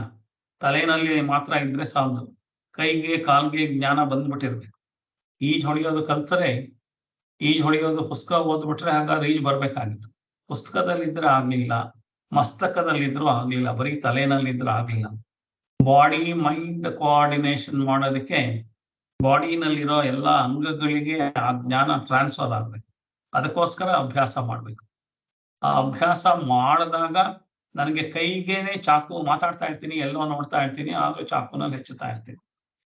ನಾನು ಯಾರ ಹತ್ರನೂ ಮಾತಾಡ್ತಾ ಇರ್ತೀನಿ, ಎಲ್ಲೋ ನೋಡ್ತಾ ಇರ್ತೀನಿ, ಆದ್ರೂ ನಾನು ಒಳ್ಳೆ ಸರಿಯಾಗಿ ಸ್ವಿಮ್ಮಿಂಗ್ ಮಾಡ್ತಾ ಇರ್ತೀನಿ, ಸೈಕ್ಲಿಂಗ್ ಮಾಡ್ತಾ ಇರ್ತೀನಿ. ಸೈಕಲ್ ಮಾಡ್ಬೇಕಾದ್ರೆ ನಿಮ್ಗೆ ಗೊತ್ತೇ ಇಲ್ಲ. ಫಾರ್ ಎಕ್ಸಾಂಪಲ್, ನೀವು ಕಾರು ಇದೆ ಅಂತಂದ್ರೆ, ನೀವು ಕಾರು ಬಿಡ್ತಿದ್ದ ಹಾಗೆ ಆಫೀಸ್ ಹತ್ರ ಮನೆಗೆ ಹೋಗ್ತೀರಾ, ಎಷ್ಟೊಂದು ಟ್ರಾಫಿಕ್ ಇದೆ. ಕಾರ್ ಒಳಗಡೆ ನೀವು ಬ್ರೇಕ್ ಹಾಕ್ಬೇಕು, ಆಕ್ಸಿಲರೇಟ್ ಇರಬೇಕು, ಕ್ಲಚ್ ಹಿಡಿಯಬೇಕು, ಸ್ಟೀರಿಂಗ್ ವೀಲ್ ಹಿಡಿಬೇಕು, ಆ ಕನ್ನಡಿ ನೋಡ್ಬೇಕು, ಈ ಕನ್ನಡಿ ನೋಡ್ಬೇಕು, ಮಧ್ಯದ ಕನ್ನಡಿ ನೋಡ್ಬೇಕು, ಅಕ್ಕಪಕ್ಕ ಬರ್ತಾ ಇರೋ ಟ್ರಾಫಿಕ್ ನೋಡ್ಬೇಕು, ಎದುರುಗಡೆಯಿಂದ ಬರ್ತಾ ಇರೋ ಟ್ರಾಫಿಕ್ ನೋಡ್ಬೇಕು, ಹಿಂದ್ಗಡೆ ಬರ್ತಾ ಇರೋ ಟ್ರಾಫಿಕ್ ನೋಡ್ಬೇಕು, ರೋಡಿನ ಕಂಡೀಷನ್ ನೋಡ್ಬೇಕು. ಸೊ ಎಲ್ಲೆಲ್ಲಿ ಸಿಗ್ನಲ್ ಇದೆ ನೋಡ್ಬೇಕು, ನಾನು ಹೋಗ್ತಾ ಇರೋ ದಾರಿ ಸರಿ ಇದೆಯಾ ಅಂತ ನೋಡ್ಬೇಕು. ಇಷ್ಟೆಲ್ಲ ನೀವು ಮಾಡ್ತಾ ಇದ್ದೀರಾ? ಇಲ್ಲ. ನಿಮಗೆ ಗೊತ್ತಿಲ್ಲದೆ ಇರೋ ತರ 10 ನಿಮಿಷ ನೀವೇನೋ ನಿಮ್ಮ ಮನಸ್ಸು ಏನೇನೋ ಯೋಚನೆ ಮಾಡ್ತಾ ಇರುತ್ತೆ. ಇನ್ನೇನೋ ಅಲ್ಲಿ ಆಫೀಸ್ಗೆ ಹೋದ್ರೆ ಏನೋ ಪ್ರೆಸೆಂಟೇಶನ್ ಮಾಡೋದು, ಅದ್ ಮಾಡ್ಬೇಕು, ಇದ್ ಮಾಡ್ಬೇಕು ಅಂತ. ಅಷ್ಟರೊಳಗೆ ಆಲ್ರೆಡಿ ಆಫೀಸ್ ಬಂದ್ಬಿಟ್ಟಿರುತ್ತೆ. ಹೇಗ್ ಬಂತು? ಸೊ ನೀವು ಕಾನ್ಶಿಯಸ್ ಆಗಿ 24 ನೀವು ಅರ್ಧ ಗಂಟೆ ತಗೋತೀರಾ ಅಂದ್ರೆ 30 ನಿಮಿಷ ಇಂಟು 60 ಸೆಕೆಂಡ್ ಕಾನ್ಶಿಯಸ್ ಆಗಿ ಡ್ರೈವಿಂಗ್ ಮೇಲೆ ವೀಲ್ ಮೇಲೆ ಕೂತಿದ್ದೀರಾ? ಇಲ್ಲ. ಆದ್ರೆ ಎಷ್ಟೊಂದು ಕಾಂಪ್ಲೆಕ್ಸ್ ಆಗಿದೆ ಈ ರೋಡಲ್ಲಿ ಹೀಗೆಲ್ಲ ಡ್ರೈವ್ ಮಾಡಿ ಅದನ್ನ ಕರ್ಕೊಂಡು ಹೋಗಿ ಮಾಡಿ ಇದು ಮಾಡೋದು ಎಲ್ಲ ಅದು ಎಷ್ಟು ಕಾಂಪ್ಲೆಕ್ಸ್ ಆಗಿದೆ. ಅದು ನಮ್ಮಂತ ಇಂಡಿಯಾದಲ್ಲಿ ಇರುವಂತ, ಅಮೆರಿಕಾದಲ್ಲಿ ಏನೋ ಆಟೋಮೆಟಿಕ್ ಕಾರ್ ಮಾಡಿದ್ದಾರೆ ಅಂತಂದ್ರೆ ಅದು ಲೇನ್ ಡಿಸಿಪ್ಲಿನ್ ಇದೆ, ಆ ತರ ಎಲ್ಲ ಇರೋದ್ರಿಂದ ಅದು ಕಾರ್ ಹೋಗುತ್ತೆ. ಆ ಕಾರ್ ಇಲ್ಲಿ ತಗೊಂಬಂದ್ರೆ 1 ನಿಮಿಷಕ್ಕೆ ಆಕ್ಸಿಡೆಂಟ್ ಆಗುತ್ತೆ. ಸೊ ಆಗಲ್ಲ. ಅಂದ್ರೆ ನನ್ನ ಮನಸ್ಸಿನಲ್ಲಿ ಯಾವ ಕಂಪ್ಯೂಟರ್ಗೂ ಮಾಡಕ್ ಆಗದಲೇ ಇರುವ ಕೆಲಸಗಳನ್ನ ಮಾಡ್ತಾ ಇದೆ. ಆದ್ರೆ ನಾವು ರೋಬೋಟ್ಗೆ ಅಥವಾ ಕಂಪ್ಯೂಟರ್ಗೆ ಹೇಳ್ಕೊಟ್ರೆ ಅದು ಒಂದು ಕೆಲಸನ ಹಾಗೆ ಮಾಡ್ತಾ ಇದ್ರೆ ಬೇರೆ ಬೇರೆ ಕೆಲಸಗಳನ್ನೆಲ್ಲ ಮಾಡ್ಬೇಕಾದ್ರೆ ಅದಕ್ಕೆ ಸಮಯಕ್ಕೆ ತಕ್ಕನಾಗೆ ಮಾಡುವಂತ ಕೆಪಾಸಿಟಿ ಈ ಮನಸ್ಸಿಗೆಲ್ಲ ಬರ್ಬೇಕಾದ್ರೆ ಅಷ್ಟೊಂದು ಅಭ್ಯಾಸ ಆಗಿರ್ಬೇಕು. ಯಾವ್ದು ಅಭ್ಯಾಸ ಆಗದೆ ಇದ್ರೆ ಒಂದು ಮಗು ಊಟ ಮಾಡೋದು ಕಲಿಬೇಕಾದ್ರೆ ಮೈ ಮೇಲೆಲ್ಲ ಬಿದ್ದು ಸ್ನಾನ ಮಾಡಿಸಿ ಬಟ್ಟೆ ಎಲ್ಲ ಚೇಂಜ್ ಮಾಡಿ ಎಲ್ಲ ಮಾಡೋ ತರ ಊಟ ಮಾಡ್ತಾ ಇದ್ದಿದ್ದು. ಆಮೇಲೆ ಸ್ಲೋಲಿ ಟೇಬಲ್ ಮೇಲೆ ತಟ್ಟೆ ಸುತ್ತಲ ಎಲ್ಲ ಅಲ್ಲಿ ಬೀಳಿಸ್ಕೊಂಡು ಊಟ ಮಾಡ್ತಾ ಆಮೇಲೆ ಅನ್ನದ ಅಗಳನ್ನ ಕೈಲಿ ಹಿಡ್ಕೊಳಕ್ ಬಂದು, ತುತ್ತನ್ನ ಕೈಲಿ ಹಿಡ್ಕೊಳಕ್ ಬಂದು, ಬಾಯಿಗೆ ಇಟ್ಕೊಳಕ್ ಬಂದು, ಏನ್ ಒಂದ್ ದಿವ್ಸದಲ್ಲ ಆಯ್ತಾ ಅದು? ಎಷ್ಟು ಸಲ ಪ್ರಾಕ್ಟೀಸ್ ಮಾಡಿದೆ. ಅಷ್ಟೆಲ್ಲ ಪ್ರಾಕ್ಟೀಸ್ ಮಾಡಿದ್ಮೇಲೆ ಊಟ ಮಾಡಕ್ ಬಂತು. ಅಷ್ಟೆಲ್ಲ ಮಾಡಿದ್ಮೇಲೆ ಒಂದೊಂದೇನೆ ಬರುತ್ತೆ ಹೊರತು ಹಾಗೇನೆ ಅದ್ರಷ್ಟೇ ಯಾವ್ದು ಬರಲ್ಲ.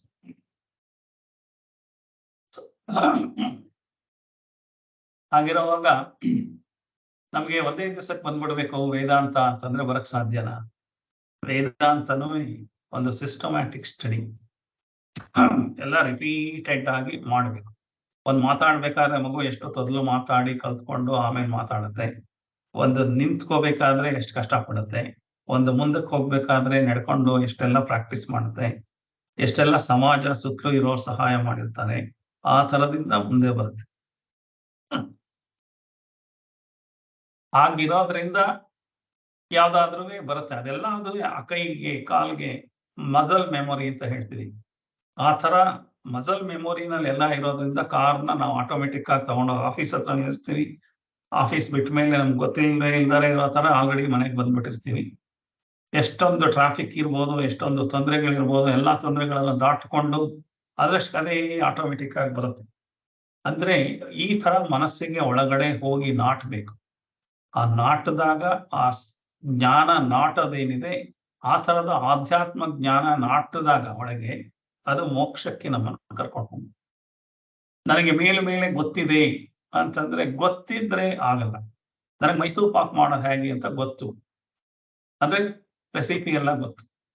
ನಾನು ಇದು ಒಂದ್ ದಿವಸನೂ ಆ ಕಡಲೆ ಹಿಟ್ಟೆ ನೋಡಿಲ್ಲ, ಸಕ್ಕರೆನೇ ನೋಡಿಲ್ಲ, ಒಲೆ ಹೇಗೆ ಹಚ್ಬೇಕು, ತುಪ್ಪ ಹೇಗಿರುತ್ತೆ, ಹದ ಅಂದ್ರೆ ಏನು ಅಂತಾನೆ ಗೊತ್ತಿಲ್ಲ ಅಂದ್ರೆ ನನಗೆ ಗೊತ್ತಿದ್ದ ತಕ್ಷಣ ನಾನು ಮೈಸೂರು ಪಾಕ್ ಮಾಡಕ್ಕಾಗಲ್ಲ.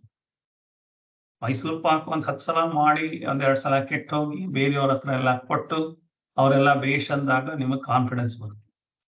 ಅಂದ್ರೆ ಕೈಗೆ ಬರಬೇಕು, ಪಳಗಬೇಕು. ಕೈಗೆ ಮನಸ್ಸಿಗೆ ಎಲ್ಲ ಸೇರಿ ಪಳಗಿದಾಗ ಮೈಸೂರು ಪಾಕ್ ಮಾಡಕ್ ಬರುತ್ತೆ. ಅಂತ ಸಣ್ಣ ಸಣ್ಣ ವಿಷಯಗಳಿಗೆ ಎಷ್ಟೊಂದು ಸಲ ನಾವು ಪ್ರಾಕ್ಟೀಸ್ ಮಾಡ್ತೀವಿ. ಆದ್ರೆ ವೇದಾಂತ ನನಗೆ ಗೊತ್ತಾಗ್ಬಿಟ್ರೆ ಸಾಕು.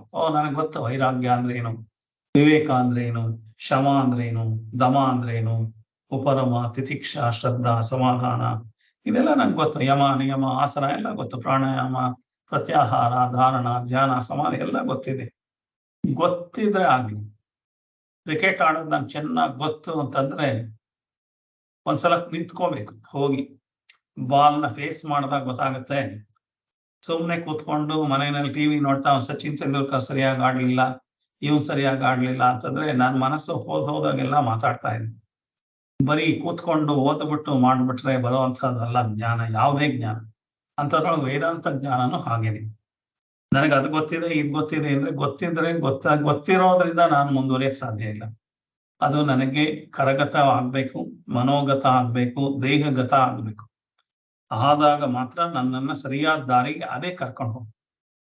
ಇಲ್ಲದೆ ಹೋದ್ರೆ ನಾನು ಎಷ್ಟೇ ಪ್ರಯತ್ನ ಮಾಡಿದ್ರು ಸೈಕಲ್ ಕಲಿಯೋ ಹೊಸ್ತರಲ್ಲಿ ತುಂಬಾ ಕಾನ್ಸಂಟ್ರೇಷನ್ ಮಾಡ್ತೀವಿ, ಈ ಪೆಡ್ಲು ಕೆಳಗೆ ಹೋಗ್ಬೇಕು, ಆ ಪೆಡ್ಲು ಕೆಳಗೆ ಹೋಗ್ಬೇಕು, ಬ್ಯಾಲೆನ್ಸ್ ಆಗಿದೆಯಾ, ಸ್ಟ್ರೈಟ್ ಆಗಿದೆಯಾ ಸೈಕಲ್, ಹೀಗೆ ವಾಲಿದೆಯಾ, ಹಾಗೆ ವಾಲಿದೆಯಾ, ಮುಂದ್ಗಡೆ ನೋಡ್ತಾ ಇದ್ದೀನ, ರೋಡಲ್ಲಿ ಏನಿದೆ, ಗುಂಡಿ ಇದೆಯಾ, ಈ ಕಡೆ ಇಷ್ಟೆಲ್ಲ ಕಾನ್ಸಂಟ್ರೇಟ್ ಮಾಡಿದ್ರು 20 ಸಲ ಬಿದ್ದು ಕೈ ಕಾಲೆಲ್ಲ ಗಾಯ ಮಾಡ್ಕೊಳ್ತೀನಿ.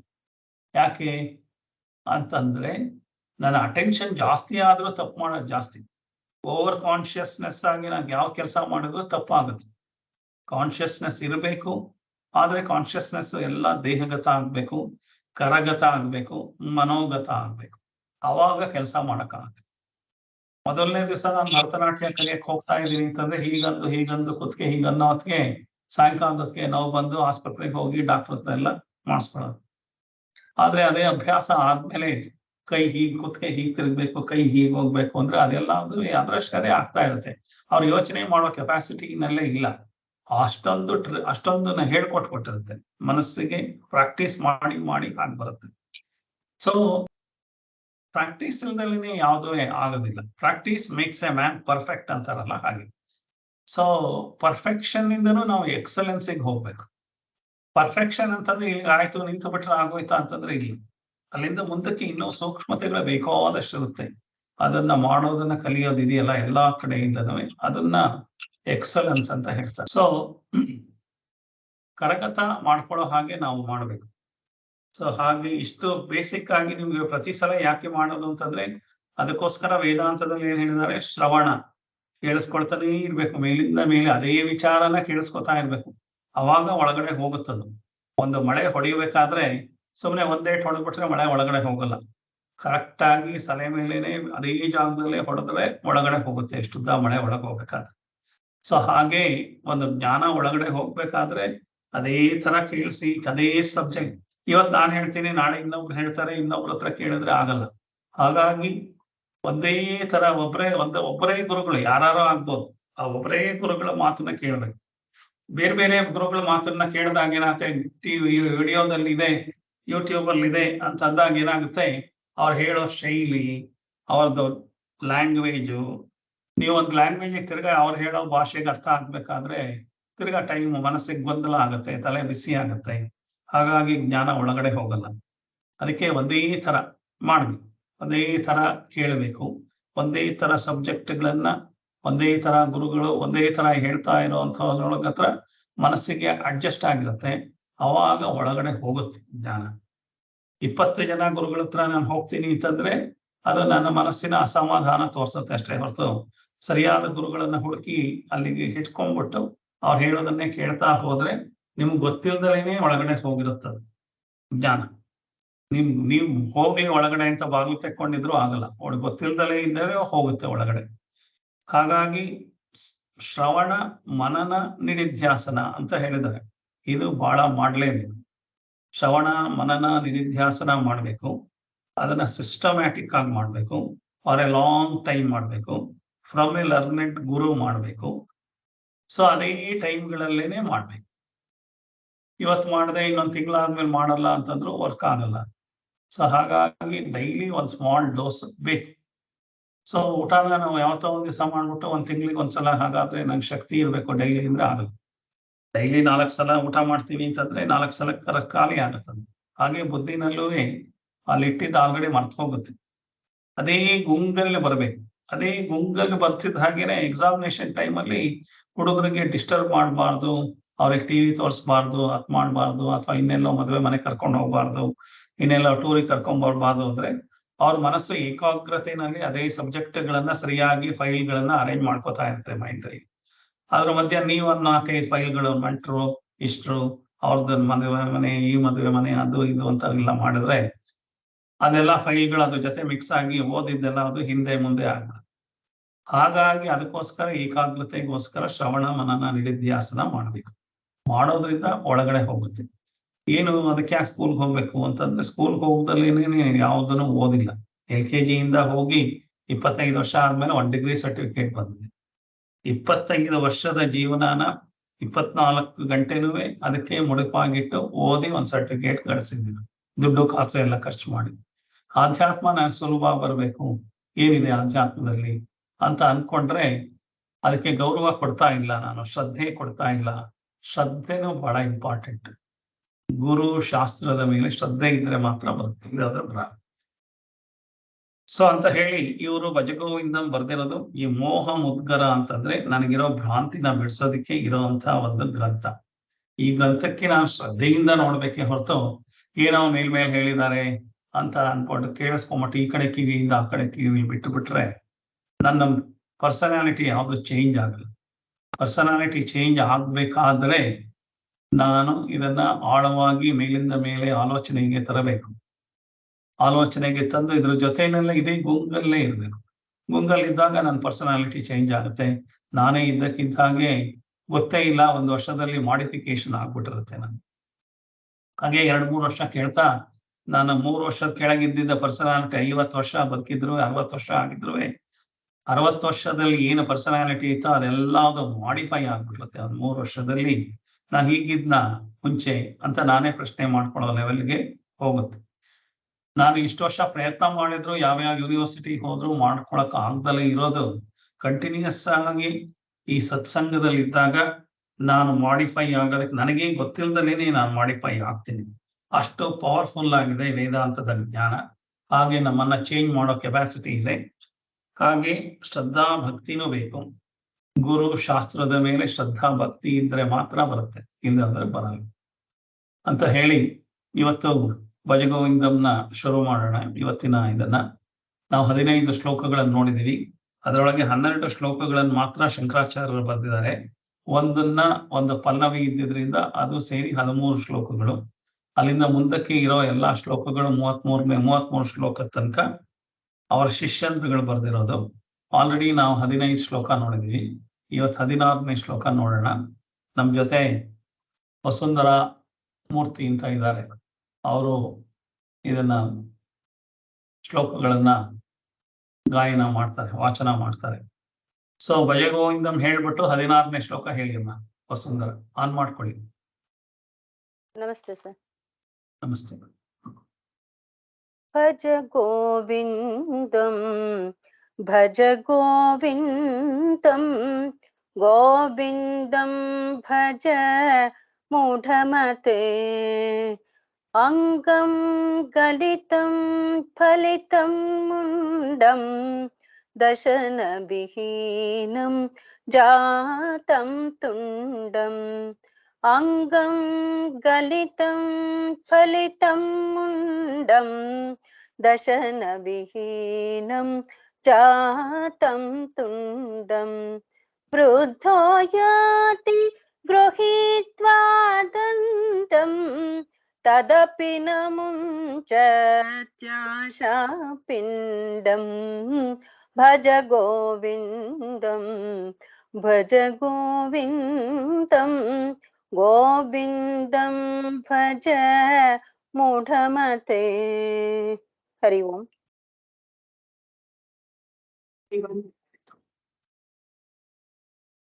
ಗಲಿತಂ ಫಲಿತಂ ಮುಂಡಂ ದಶನ ವಿಹೀನಂ ಜಾತಂ ತುಂಡಂ ವೃದ್ಧೋ ಯಾತಿ ಗೃಹೀತ್ವಾ ದಂಡಂ ತದಪಿನ ಮುಂಚತ್ಯಾಶಾ ಪಿಂಡಂ. ಅಂದ್ರೆ ಎಷ್ಟು ಚುಚ್ಚಿ ಬರ್ದಿದ್ದಾರೆ ಇದೆಲ್ಲದು ಅಂತಂದ್ರೆ, ಏನ್ ಇಷ್ಟೆಲ್ಲ ನಮ್ಮನ್ನ ಹಿಂಸೆ ಮಾಡ್ತಾ ಇದಾರಲ್ಲ, ಏನೋ ನಂಬ್ಕೊಂಡು ಆರಾಮಾಗಿ ಜೀವನ ಮಾಡ್ತಾ ಇದ್ರು ಅಂತ. ಮೂರ್ಖತನ ಮಾಡಬೇಡ ನೀನು. ಇದರಿಂದ ನೀಗ್ ಸಿಗೋ ಹಾಗಿದ್ರೆ ಸಂತೋಷ ನೆಮ್ಮದಿ ಎಲ್ಲ ಸಿಗೋ ಹಾಗಿದ್ರೆ ಇಷ್ಟೊತ್ತಾಗ್ಲೇ ಸಿಕ್ಬಿಡ್ಬೇಕಾಗಿತ್ತು. ಸಿಗ್ತಾ ಇಲ್ದಲೇ ಇರೋದ್ರಿಂದನೇ ಒದ್ದಾಡ್ತಾ ಇದ್ಯಾ.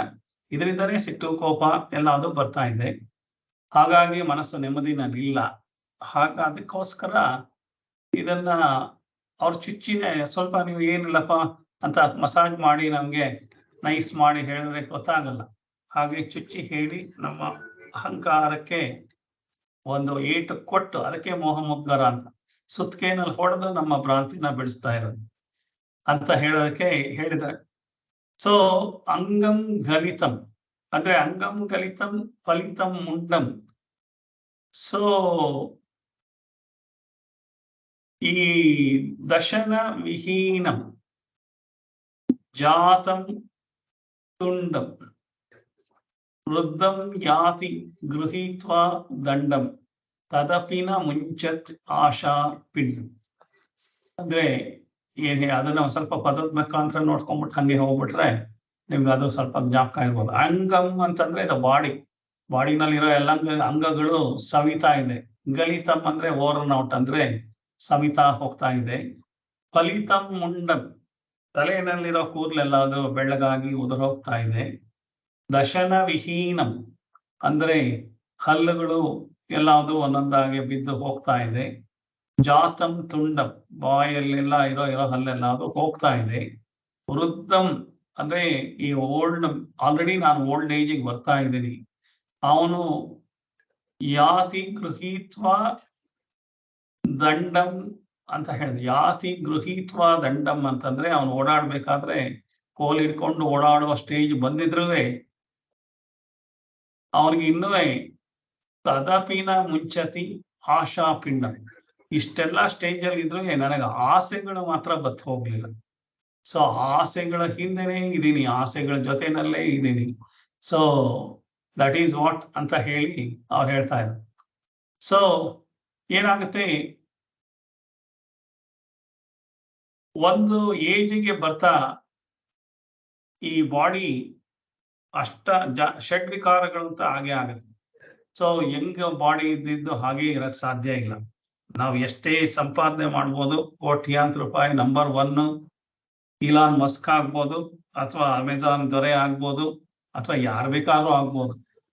ಸೊ ಹಾಗಿರೋಕ್ ಸಾಧ್ಯ ಇಲ್ಲ. ದುಡ್ಡು ಕೊಟ್ಟಾದ್ರೂ ನಾನು ಶರೀರನ ಹೆಂಗ್ ಮಾಡ್ಕೊಳ್ಳೋದಕ್ಕೆ ಬೇಕಾದಷ್ಟು ಪ್ಲಾಸ್ಟಿಕ್ ಸರ್ಜರಿ ಮಾಡ್ಕೋಬಹುದು, ಎಲ್ಲ ಮಾಡ್ಕೋಬಹುದು. ಆದ್ರೂ ಅದು ಹೆಂಗಾಗಿರಕ್ ಸಾಧ್ಯ ಇಲ್ಲ. ಸೊ ಒಂದು ಸ್ಟೇಟ್ ಕೇಸ್ ಹತ್ತಕ್ಷ ಅಂತಂದಾಗ ಗೊತ್ತಾಗುತ್ತೆ, 40 ವರ್ಷ ಆಗ್ತಿದ್ದಾಗೇನೆ ಹೆಸರು ಬರುತ್ತೆ. ವಯಸ್ಸಾಗಿರೋದು ನೀವು ಬಾಡಿನಲ್ಲಿ ಮೇಕಪ್ ಮಾಡ್ಕೊಂಡು ಕೂದಲೆಲ್ಲ ಹೇರ್ ಪ್ಲಾಂಟ್ ಟ್ರಾನ್ಸ್ಲೇಷನ್ ಮಾಡಿ ಎಲ್ಲ ಮಾಡ್ಕೊಂಡಿದ್ರು ಹೆಂಗ ಕಾಣೋ ತರ ನಾವು ಮಾಡ್ಕೊಂಡಿದೀವಿ ಅಂತ ನಮ್ಮ ಮನಸ್ಸಿಗೆ ಅನ್ಸಿರ್ಬೋದು. ಆದ್ರೆ ನೋಡಿದವ್ರಿಗೆ ಗೊತ್ತಾಗೋಗುತ್ತೆ ಇವ್ರ ವಯಸ್ಸಾಗಿದೆ ಅಂತ. ಸೊ ಹಾಗಾಗಿ ಯಾವ ದುಡ್ಡಲ್ಲೂ ನಾವು ಹೆಂಗಾಗಿರಕ್ ಸಾಧ್ಯ ಇಲ್ಲ. ಸೊ ನಾವು ಸಂಪಾದನೆ ಮಾಡ್ಬೇಕಾಗಿರೋದು ಅರ್ಥಕಾಮ ಒಂದು ಕಡೆಗೆ ನಿಲ್ಲಿಸಿ ಧರ್ಮ ಮೋಕ್ಷದ ಕಡೆಗೆ ಹೋಗ್ಲೇಬೇಕು ಅಂತ ಹೇಳೋದಕ್ಕೆ ಹೇಳ್ತಾ ಇರೋದು. ಅಂಗಂ ಗಲಿತಂ ಫಲಿತಂ ಮುಂಡಂ ಅಂತಂದ್ರೆ ಒಂದು ಹಾಗೆ ಜೀವ ಬೆಳೀತಾ ಬೆಳೀತಾ ಈ ಹಣ್ಣು ಒಂದು ಕಾಯಿ ಹಣ್ಣಾಗಿ ಬಿದ್ದೋಗುತ್ತಲ್ವಾ, ಮರದಿಂದ ತೊಟ್ಟು ಕಳಿಸ್ಕೊಂಡು ಬೀಳತ್ತಲ್ವಾ, ಹಾಗೇನೆ ತಲೆ ಕೂದಲು ಹಣ್ಣಾಗಿ ಬಿದ್ದೋಗುತ್ತೆ. ಹಾಗೆ ಹಲ್ಲುಗಳು ಹಣ್ಣಾಗಿ ಬಿದ್ದೋಗುತ್ತೆ, ಕಣ್ಣುಗಳು ಬಿದ್ದೋಗುತ್ತೆ, ಕಿವಿ ಬಿದ್ದೋಗುತ್ತೆ, ಕೈ ಕಾಲುಗಳು ಬಿದ್ದೋಗುತ್ತೆ. ಹಣ್ಣು ಹೇಗೆ ಫಲಿತ ಅಂತಂದ್ರೆ ಹೇಗೆ ರೈಪ್ ಆಗಿ ಬಿದ್ದೋಗುತ್ತೋ ಹಾಗೆಲ್ಲ ಆಗುತ್ತೆ. ಆ ಸ್ಟೇಜಲ್ಲಿ ಏನ್ ಮಾಡ್ತೀವಿ, ವೃದ್ಧೋ ಯಾತಿ ಗೃಹೀತ್ವ ದಂಡಂ, ಒಂದು ಕಡ್ಡಿ ಹಿಡ್ಕೊಂಡಾದ್ರೂ ತಟ್ಟಾಡ್ಕೊಂಡು ಹೋಗ್ತಾ ಇದೀವಿ. ಎದ್ದು ನಿಂತ್ಕೊಳ್ಳೋಕ್ಕೂ ಕೆಪಾಸಿಟಿ ಇಲ್ಲ. ಆದ್ರೂ ನನಗೆ ತದಪಿನ ಮುಂಚತಿ ಆಶಾಪಿಂಡಂ ಅಂದ್ರೆ ಆ ಟೈಮಲ್ಲೂ ನನಗೆ ಆಸೆ ಅನ್ನೋದು ಮಾತ್ರ ಕಡಿಮೆ ಆಗಲಿಲ್ಲ. ಸೊ ಹಾಗಾಗಿ ಭಜಗೋವಿಂದಂ ಭಜಗೋವಿಂದಂ ಅಂತ ಹೇಳ್ತಾ ಇದ್ದಾರೆ. ಸೊ ನೀನು ಇನ್ನೂ ಎಷ್ಟು ದಿವಸ ಆಸೆ ಇಟ್ಕೋತಿಯಪ್ಪ? ಆಸೆ ನಾವು ಅಡುಗೆ ಊಟಕ್ಕೆ ಕೂತಿದ್ರೆ ಯಾರೋ ಒಂದು ಚಕ್ಲಿನೋ ಒಂದು ಕೋಡ್ಬಳೆನೋ ಹಾಕಿದ್ರೆ ಹಾಕ್ಲಿಲ್ಲ, ಅವ್ರ ಮುಂದೆ ಹೋಗ್ಬಿಟ್ರೆ ನಂಗೆ ಹಾಕ್ಲಿಲ್ಲ ಹಾಕು ಅಂತ ಹೇಳಿ ಹಾಕಿಸ್ಕೊಂಡು, ನಾನು ನಿಮ್ಗೆ ಹಲ್ಲಿಲ್ವಲ್ಲ ತಿನ್ನಕ್ಕಾಗಲ್ಲ, ಅದಕ್ಕೆ ಅಂತೆ ನಾನು ಕುಟ್ಕೊಂಡು ತಿಂತೀನಿ ಅಂತ ಎಷ್ಟೊಂದು ಎಲ್ಲೊಂದು ಅಷ್ಟೇ. ಬಟ್ಟೆ ಹಾಕೊಳಕ್ ಆಗದಲ್ಲಿ ಏನು ಹಾಕೊಳ್ತೀನಿ, ಮಾಡೋಕ್ಕಾಗದಲ್ಲಿ ಏನು ಮಾಡ್ಕೋತೀನಿ ಅಂತ ಇದ್ರೊಳಗೆ ಜೀವನ ಮಾಡ್ತಾ ಇದ್ರೆ, ಸೊ ನನ್ನನ್ನು ನಾನು ಅರ್ಥಕೊಳ್ಳೋದು ಯಾವಾಗ, ಆತ್ಮಜ್ಞಾನ ಪಡ್ಕೊಳ್ಳೋದು ಯಾವಾಗ ಅಂತ ಹೇಳೋದಕ್ಕೆ ಈ ಪದ್ಯ ಬರ್ತಿದ್ದಾರೆ. ಅಂಗಂ ಗಲಿತಂ ಫಲಿತಂ ಮುಂಡಂ ವೃದ್ಧೋ ಯಾತಿ ಗೃಹೀತ್ವ ದಂಡಂ. ಸೊ ತದಪಿನ ಮುಂಚತಿ ಆಶಾಪಿಂಡಂ ಅಂತ ಕೊನೆಗೆ ಹೇಳಿ ದಶನ ವಿಹೀನಂ ಜಾತಂ ತುಂಡಂ ಅದನ್ನು ಹೇಳಿದ್ರು. ಅದನ್ನು ಹೇಳಿ ಅದನ್ನ ಮಾಡಿದ್ರೆ ಇದಕ್ಕೆ ಇದೇ ತರ ಏನಾಗುತ್ತೆ, ಭಗವದ್ಗೀತೆಯಲ್ಲಿ ಕೃಷ್ಣ ಒಂದ್ ಕಡೆ ಹೇಳ್ತಾನೆ, ಯತತೋ ಹ್ಯಪಿ ಕೌಂತೆಯ ಪುರುಷಸ್ಯ ವಿಪಶ್ಚಿತಃ ಇಂದ್ರಿಯಾಣಿ ಪ್ರಮಾಥೀನಿ ಹರಂತಿ ಪ್ರಸವಂ ಮನಃ ಅಂತ. ಅಂದ್ರೆ ಎಷ್ಟು ಒಬ್ಬ ಸಾಧನೆ ಮಾಡಿ ಸಾಕಷ್ಟು ತಿಳ್ಕೊಂಡ್ರೂ ಸಾಕಷ್ಟು ಪ್ರಯತ್ನ ಮಾಡಿದ್ರು ಕೂಡ ಇಂದ್ರಿಯಗಳು ಬಲವಂತವಾಗಿ ನಮ್ಮ ಮನಸ್ಸನ್ನ ಕಲಕಿ ಹಾಳು ಮಾಡ್ಬಿಡುತ್ತೆ. ನಾವು ಎಷ್ಟೇ ಓದಿರ್ಬೋದು, ಎಷ್ಟೇ ತಿಳ್ಕೊಂಡಿರ್ಬೋದು, ಎಷ್ಟೇ ಸಾಧನೆ ಮಾಡಿರ್ಬೋದು, ಎಷ್ಟೊಂದು ಪ್ರಯತ್ನ ಮಾಡಿ ಛಲ ಮಾಡಿ ಎಲ್ಲ ಮಾಡಿದ್ರೂ ನಮ್ಮನ್ನ ಅಲ್ಲಾಡ್ಸೋ ಕೆಪಾಸಿಟಿ ಇದೆ. ಯಾವುದಕ್ಕೆ? ಇಂದ್ರಿಯಗಳು. ಇಂದ್ರಿಯಗಳು ನಾನು ಮನಸ್ಸನ್ನ ಹಿಡಿದು ಬಿಟ್ರೆ ಇಂದ್ರಿಯಗಳನ್ನ ಹಿಡಿಬಹುದು ಅಂತ ಅನ್ಕೊಳ್ತೀವಿ.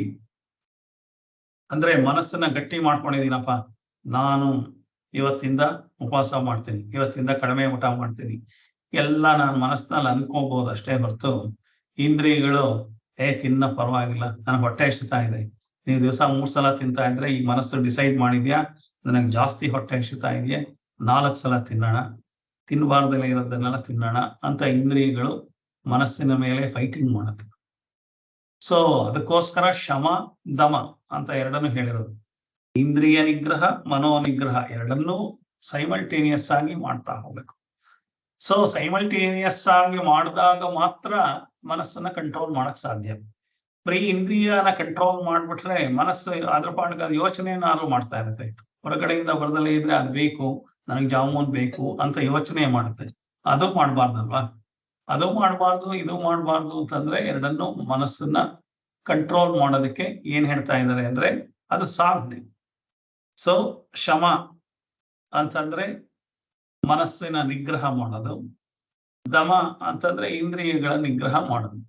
ಸೊ ಇದು ಎರಡನ್ನು ಮಾಡಿದಾಗ ಅದರಷ್ಟೇ ನಮಗಿರೋ ಆಸೆಗಳೆಲ್ಲ ಬಿಟ್ಟು ಹೋಗುತ್ತೆ. ನಾವೇನು ಬಿಡಕ್ಕಾಗಲ್ಲ. ನನಗೆ ಆಸೆ ಬಿಟ್ಬಿಟ್ರೆ ಅದರಿಂದ ಎಲ್ಲಾದ್ರೂ ಆಗೋಗುತ್ತೆ, ಒಂದೇ ಸ್ಟೆಪ್ ಅಲ್ಲಿ ಮುಗಿದೋಗುತ್ತೆ ಅಂತ.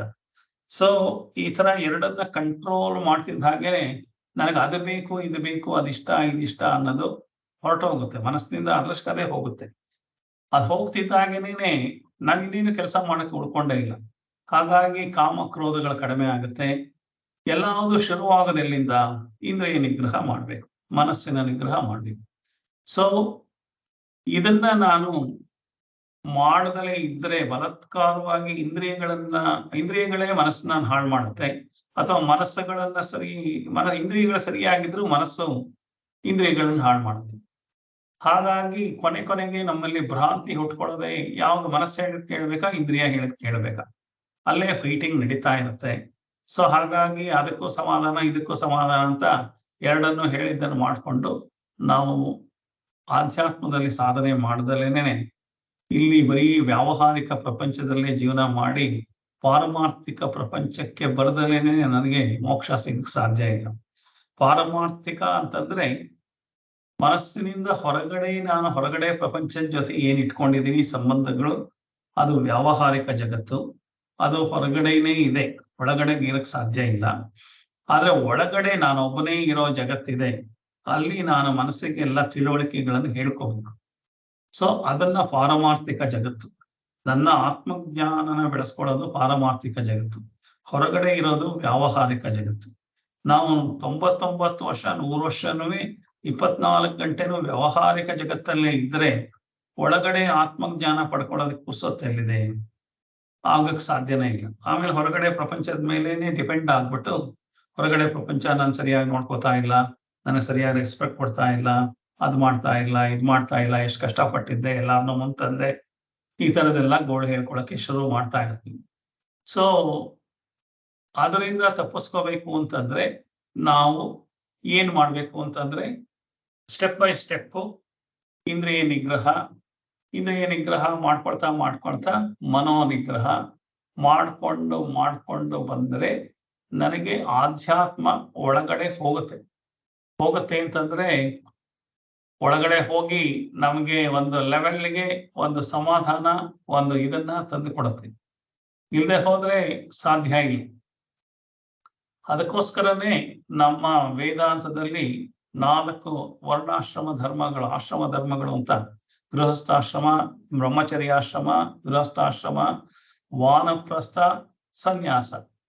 ಸೊ ಬ್ರಹ್ಮಚರ್ಯದಲ್ಲಿ ವಿದ್ಯಾಭ್ಯಾಸ, ಗೃಹಸ್ಥಾಶ್ರಮದಲ್ಲಿ ಒಂದು ಸಂಸಾರ ಮಾಡಿ ಮುಂದಿನ ಸಂತತಿನ ನಾನು ಬೆಳೆಸಿ, ವಾನಪ್ರಸ್ಥ ಅಂತಂದ್ರೆ ಇನ್ ಬಿಟ್ವೀನ್ ಗೃಹಸ್ಥಾಶ್ರಮ ಮತ್ತು ಸನ್ಯಾಸಾಶ್ರಮದಲ್ಲಿ ಇಷ್ಟು ವರ್ಷ ಅಂಟ್ಕೊಂಡಿರೋದನ್ನ ಬಿಡಿಸ್ಕೊಳಕ್ಕೆ ಮಾಡ್ಕೊಳ್ತಾ ಇರೋದು ವಾನಪ್ರಸ್ಥ. ಏಕ್ದಮ್ ಬಿಡಕ್ ಆಗಲ್ಲ, ಅದಕ್ಕೋಸ್ಕರ ಒಂದು 25 ವರ್ಷ ವಾನಪ್ರಸ್ಥ ಅಂದ್ರೆ ವನಪ್ರಸ್ಥ. ಸೊ ಅಂಟಿಸ್ಕೊಂಡಿರೋದನ್ನೆಲ್ಲ ಒಂದೊಂದನ್ನೇ ಬಿಡಿಸ್ಕೊಳ್ತಾ ಹೋಗೋದನ್ನೇ ವನಪ್ರಸ್ಥ. ಆಮೇಲೆ ಪೂರ್ತಿ ಬಿಟ್ಟ ಆಗಿದೆ ಅಂತಂದಾಗ ನಮ್ಮ ಮನೆಯಲ್ಲೇ ನಾನು ಸನ್ಯಾಸಿ ತರ ಇರೋದು. ಅಂದ್ರೆ ಯಾರ ಒಡವೆಗಳಿಗೆ ಹೋಗ್ದಲ್ಲೇನೆ ನೆನೆ ರಾತ್ರಿ ಅವರೆಲ್ಲ ಹೋಗಿದ್ರಲ್ಲ ಅಂತ 75 ವರ್ಷ 80 ವರ್ಷ ಆದ್ಮೇಲೆ ಅವ್ರು ರಾತ್ರಿ 10 ಗಂಟೆ ಆದ್ರೂ ಬರ್ಲಿಲ್ಲ, ನಂಗೆ ಹೇಳಿ ಹೋಗ್ಲೇ ಇಲ್ಲ ಅಂತ ಅಂದ್ಬಿಟ್ಟು ನಾನು ಕೊರಗ್ತಾ ಇದ್ರೆ ನಾನು ಇನ್ನೂ ಸನ್ಯಾಸ ಆಶ್ರಮಕ್ಕೆ ಬಂದೇ ಇಲ್ಲ. ಸೊ ಅವ್ರು ಹೋಗೋರೆಲ್ಲರೂ ದೊಡ್ಡವರಾಗಿದ್ದಾರೆ, ಅವ್ರ ಪಾಡ್ಗೆ ಅವ್ರು ಏನ್ ಮಾಡ್ಕೋತಾರೋ ನಾನು ಹೇಳಿದಾಗೆ ಕೇಳ್ಬೇಕು ಅಂತ ನನಗೇನ್ ಗೊತ್ತಿದೆ ಇವತ್ತಿನ ಸಮಾಜ. ಸೊ ನಾನು ವಿಡ್ರಾ ಮಾಡ್ಕೊಳ್ಳೋದನ್ನ ಕಲಿಯೋದನ್ನ ಸನ್ಯಾಸ ಆಶ್ರಮ ಅಂತ. ನಮ್ಮ ಮನೆಯಲ್ಲಿ ನಾವು ಗೆಸ್ಟ್ ತರ ಇರಬೇಕು, ಯಾವುದಕ್ಕೂ ಮೂಗು ತೂರಿಸ್ದಲೇನೆ ಇರೋದನ್ನ ಕಲಿತೀವಿ. ಆಗ ಸನ್ಯಾಸಾಶ್ರಮಕ್ಕೆ ಹೋಗ್ತಾ ಇದ್ದಾಗ ನನಗೆ ಮನಸ್ಸು ವಿಚಲಿತ ಆಗ್ದಲೇನೆ ಈ ಆಧ್ಯಾತ್ಮದ ಏಕಾಗ್ರತೆ ಬಂದು ಅಲ್ಲಿ ಹೊಸ ದಾರಿಗಳು ಕಾಣಿಸ್ತಾ ಹೋಗುತ್ತೆ. ನಾವು ಹೊಸ ದಾರಿಲಿ ಹೋಗೋದೇ ಇಲ್ಲ, ಹಳೆ ದಾರಿಲೇ ಹೋಗ್ತೀನಿ ಅಂದ್ರೆ ಹೊಸ ದಾರಿ ಹ್ಯಾಕ್ ಕಾಣಿಸುತ್ತೆ? ಹೊಸ ದಾರಿ ಕಾಣಿಸ್ಬೇಕಾದ್ರೆ ಹೊಸ ದಾರಿಗೆ ಹೋಗೋ ಪ್ರಯತ್ನ ಮಾಡಬೇಕು. ಮಾಡಿದಾಗ ನಿಮಗೆ 10 ದಾರಿಗಳು ಕಾಣಿಸುತ್ತೆ. ಸೊ 10 ದಾರಿಗೆ ಯಾವುದೋ ಒಂದು ಸುಲಭವಾದ ದಾರಿ ಇದ್ದು ಹೋಗೋಕ್ಕಾಗುತ್ತೆ. ನಾನು ಅಲ್ಲಿ ಹೋಗೋದೇ ಇಲ್ಲ, ಇರೋ ದಾರಿನಲ್ಲೇ ಎಲ್ಲ ಕಾಣಿಸ್ಬೇಕು ಅಂತಂದ್ರೆ ನಮ್ಮ ಕಾರ್ಗೆ ಎಷ್ಟು ಶಕ್ತಿ ಇದೆ?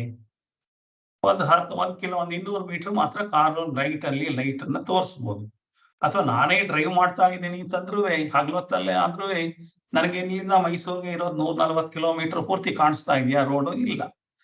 ಸೊ ಹೋಗ್ತಾ ಹೋಗ್ತಾ ಹೋಗ್ತಾ ರೋಡು ಬಿಚ್ಕೊಡ್ತಾ ಇರುತ್ತೆ, ಕಾಣಿಸ್ತಾ ಇರುತ್ತೆ. ಮೊದ್ಲು ನನಗೆ ಕಾಣಿಸೋದು 1 ಕಿಲೋಮೀಟರ್ ರೋಡು ಕಾಣಿಸ್ಬೋದು ಅಷ್ಟೇ. ಅದ್ರೊಳಗೂ ಒಂದು 200 ಮೀಟರ್ ಮಾತ್ರ ಟ್ರಾಫಿಕ್ ಕಾಣಿಸ್ಬೋದು. ಅಲ್ಲಿಂದ ಮುಂದಕ್ಕೆಲ್ಲ ಬೆಟ್ಟ ಗುಡ್ಡ ರೋಡು ಅದೆಲ್ಲ ಕಾಣಿಸ್ಬೋದು. ಆದ್ರೆ ಹಾಗೆ 200 ಮೀಟರ್ ಹೋಗೋ ಹೊತ್ತಿಗೆ ತಿರ್ಗಾ ನಿಮ್ಮ ಮನಸ್ಸು ತಿರ್ಗಾ ಪಿಕಪ್ ಮಾಡ್ಕೊಂಡು ಹೇಗೆ ಹೋಗಿ ಮೈಸೂರನ್ನ ಮುಗಿಸುತ್ತೆ. ಹಾಗೆ ಹೊಸ ದಾರಿಲಿ ಹೋಗ್ತಾ ಹೋಗ್ತಾ ಹೋಗ್ತಾ ಎಲ್ಲದನ್ನು ಬಿಚ್ಚಿಕೊಂಡು ನಮಗೆ ಕರೆಕ್ಟ್ ಆದ ದಾರಿನಲ್ಲಿ ಕರ್ಕೊಂಡು ಹೋಗುತ್ತೆ. ಇಲ್ಲೇನೋ ಮರ ಬಿದ್ದು ಹೋಗಿದೆ ಅಂತಂದ್ರೆ ಮೈಸೂರಿಗೆ ಹೋಗುವಾಗ ಒಂದು ರೋಡ್ ಡಿವಿಯೇಷನ್ ತಗೊಂಡು ರಾಮನಗರದ ಮೇಲೆ ಹೋಗೋಣ, ಇಲ್ಲೆಲ್ಲೋ ಹೋಗೋಣ ಅಂತ ಎಲ್ಲ ಅದು ಅಲ್ಲಲ್ಲಿ ಗೊತ್ತಾಗ್ತಾ ಹೋಗುತ್ತೆ. ಹಾಗಾಗಿ ಆಧ್ಯಾತ್ಮಕ್ಕೆ ಬರದಲ್ಲೇ ಇದ್ರೆ ನನಗಿಲ್ಲೇ ಎಲ್ಲ ಗೊತ್ತಾಗ್ಬಿಡ್ಬೇಕು ಅಂತಂದ್ರೆ ಆಗಕ್ಕೆ ಸಾಧ್ಯ ಇಲ್ಲ. ಹಾಗಾಗಿ ನಾವೇನ್ ಮಾಡ್ಬೇಕು ಅಂತ ಅನ್ನೋದನ್ನ ಆ ತದಪಿನ ಮುಂಚತಿ ಆಶಾಪಿಂಡ ಅಂತಂದ್ರೆ ಈ ಆಸೆಗಳಿಂದ ನಾನು ಹೊರಗಡೆ ಬರಬೇಕಾದ್ರೆ ಬೇಕಾದಷ್ಟು ಪ್ರಯತ್ನಗಳನ್ನ ಮಾಡ್ಬೇಕು. 16ನೇ ಶ್ಲೋಕ ಹೇಳಿದ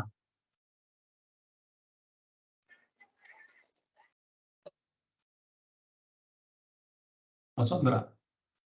ಅಗ್ರೇ ಬನ್ಹಿಃ ಪೃಷ್ಠೇ ಭಾನುಃ ರಾತ್ರೌ ಚುಬುಕ ಸಮರ್ಪಿತ ಜಾನುಃ.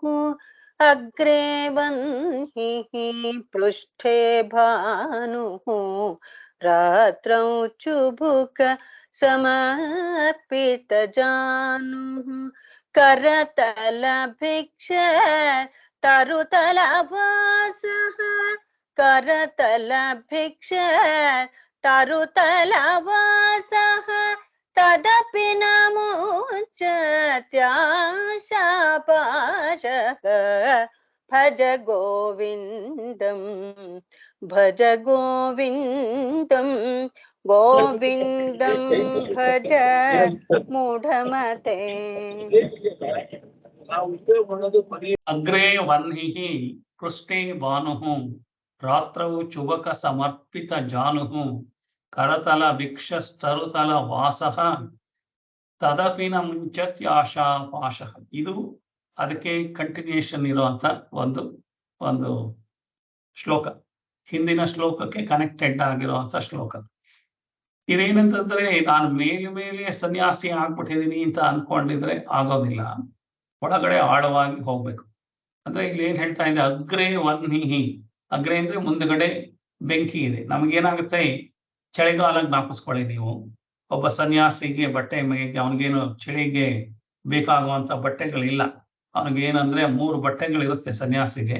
ಒಂದು ಕೆಳಗಡೆಗೆ, ಒಂದು ಮೇಲೆ ಹೊದ್ಕೊಳ್ಳೋಕೆ, ಒಂದು ಸೊಂಟ ಕಟ್ಕೊಳ್ಳೋಕೆ. ಸೊ ಈ 3 ಬಟ್ಟೆಗಳಲ್ಲೇನೆ ಅವನು ಜೀವನ ಮಾಡ್ಬೇಕು. ಮಲ್ಕೋಬೇಕಾದ್ರೆ ಸೊಂಟ ಕಟ್ಟಿದ್ದನ್ನ ಬಿಚ್ಚಿ ಹಾಸ್ಕೋಬೇಕು, ಮಲ್ಕೋಬೇಕು.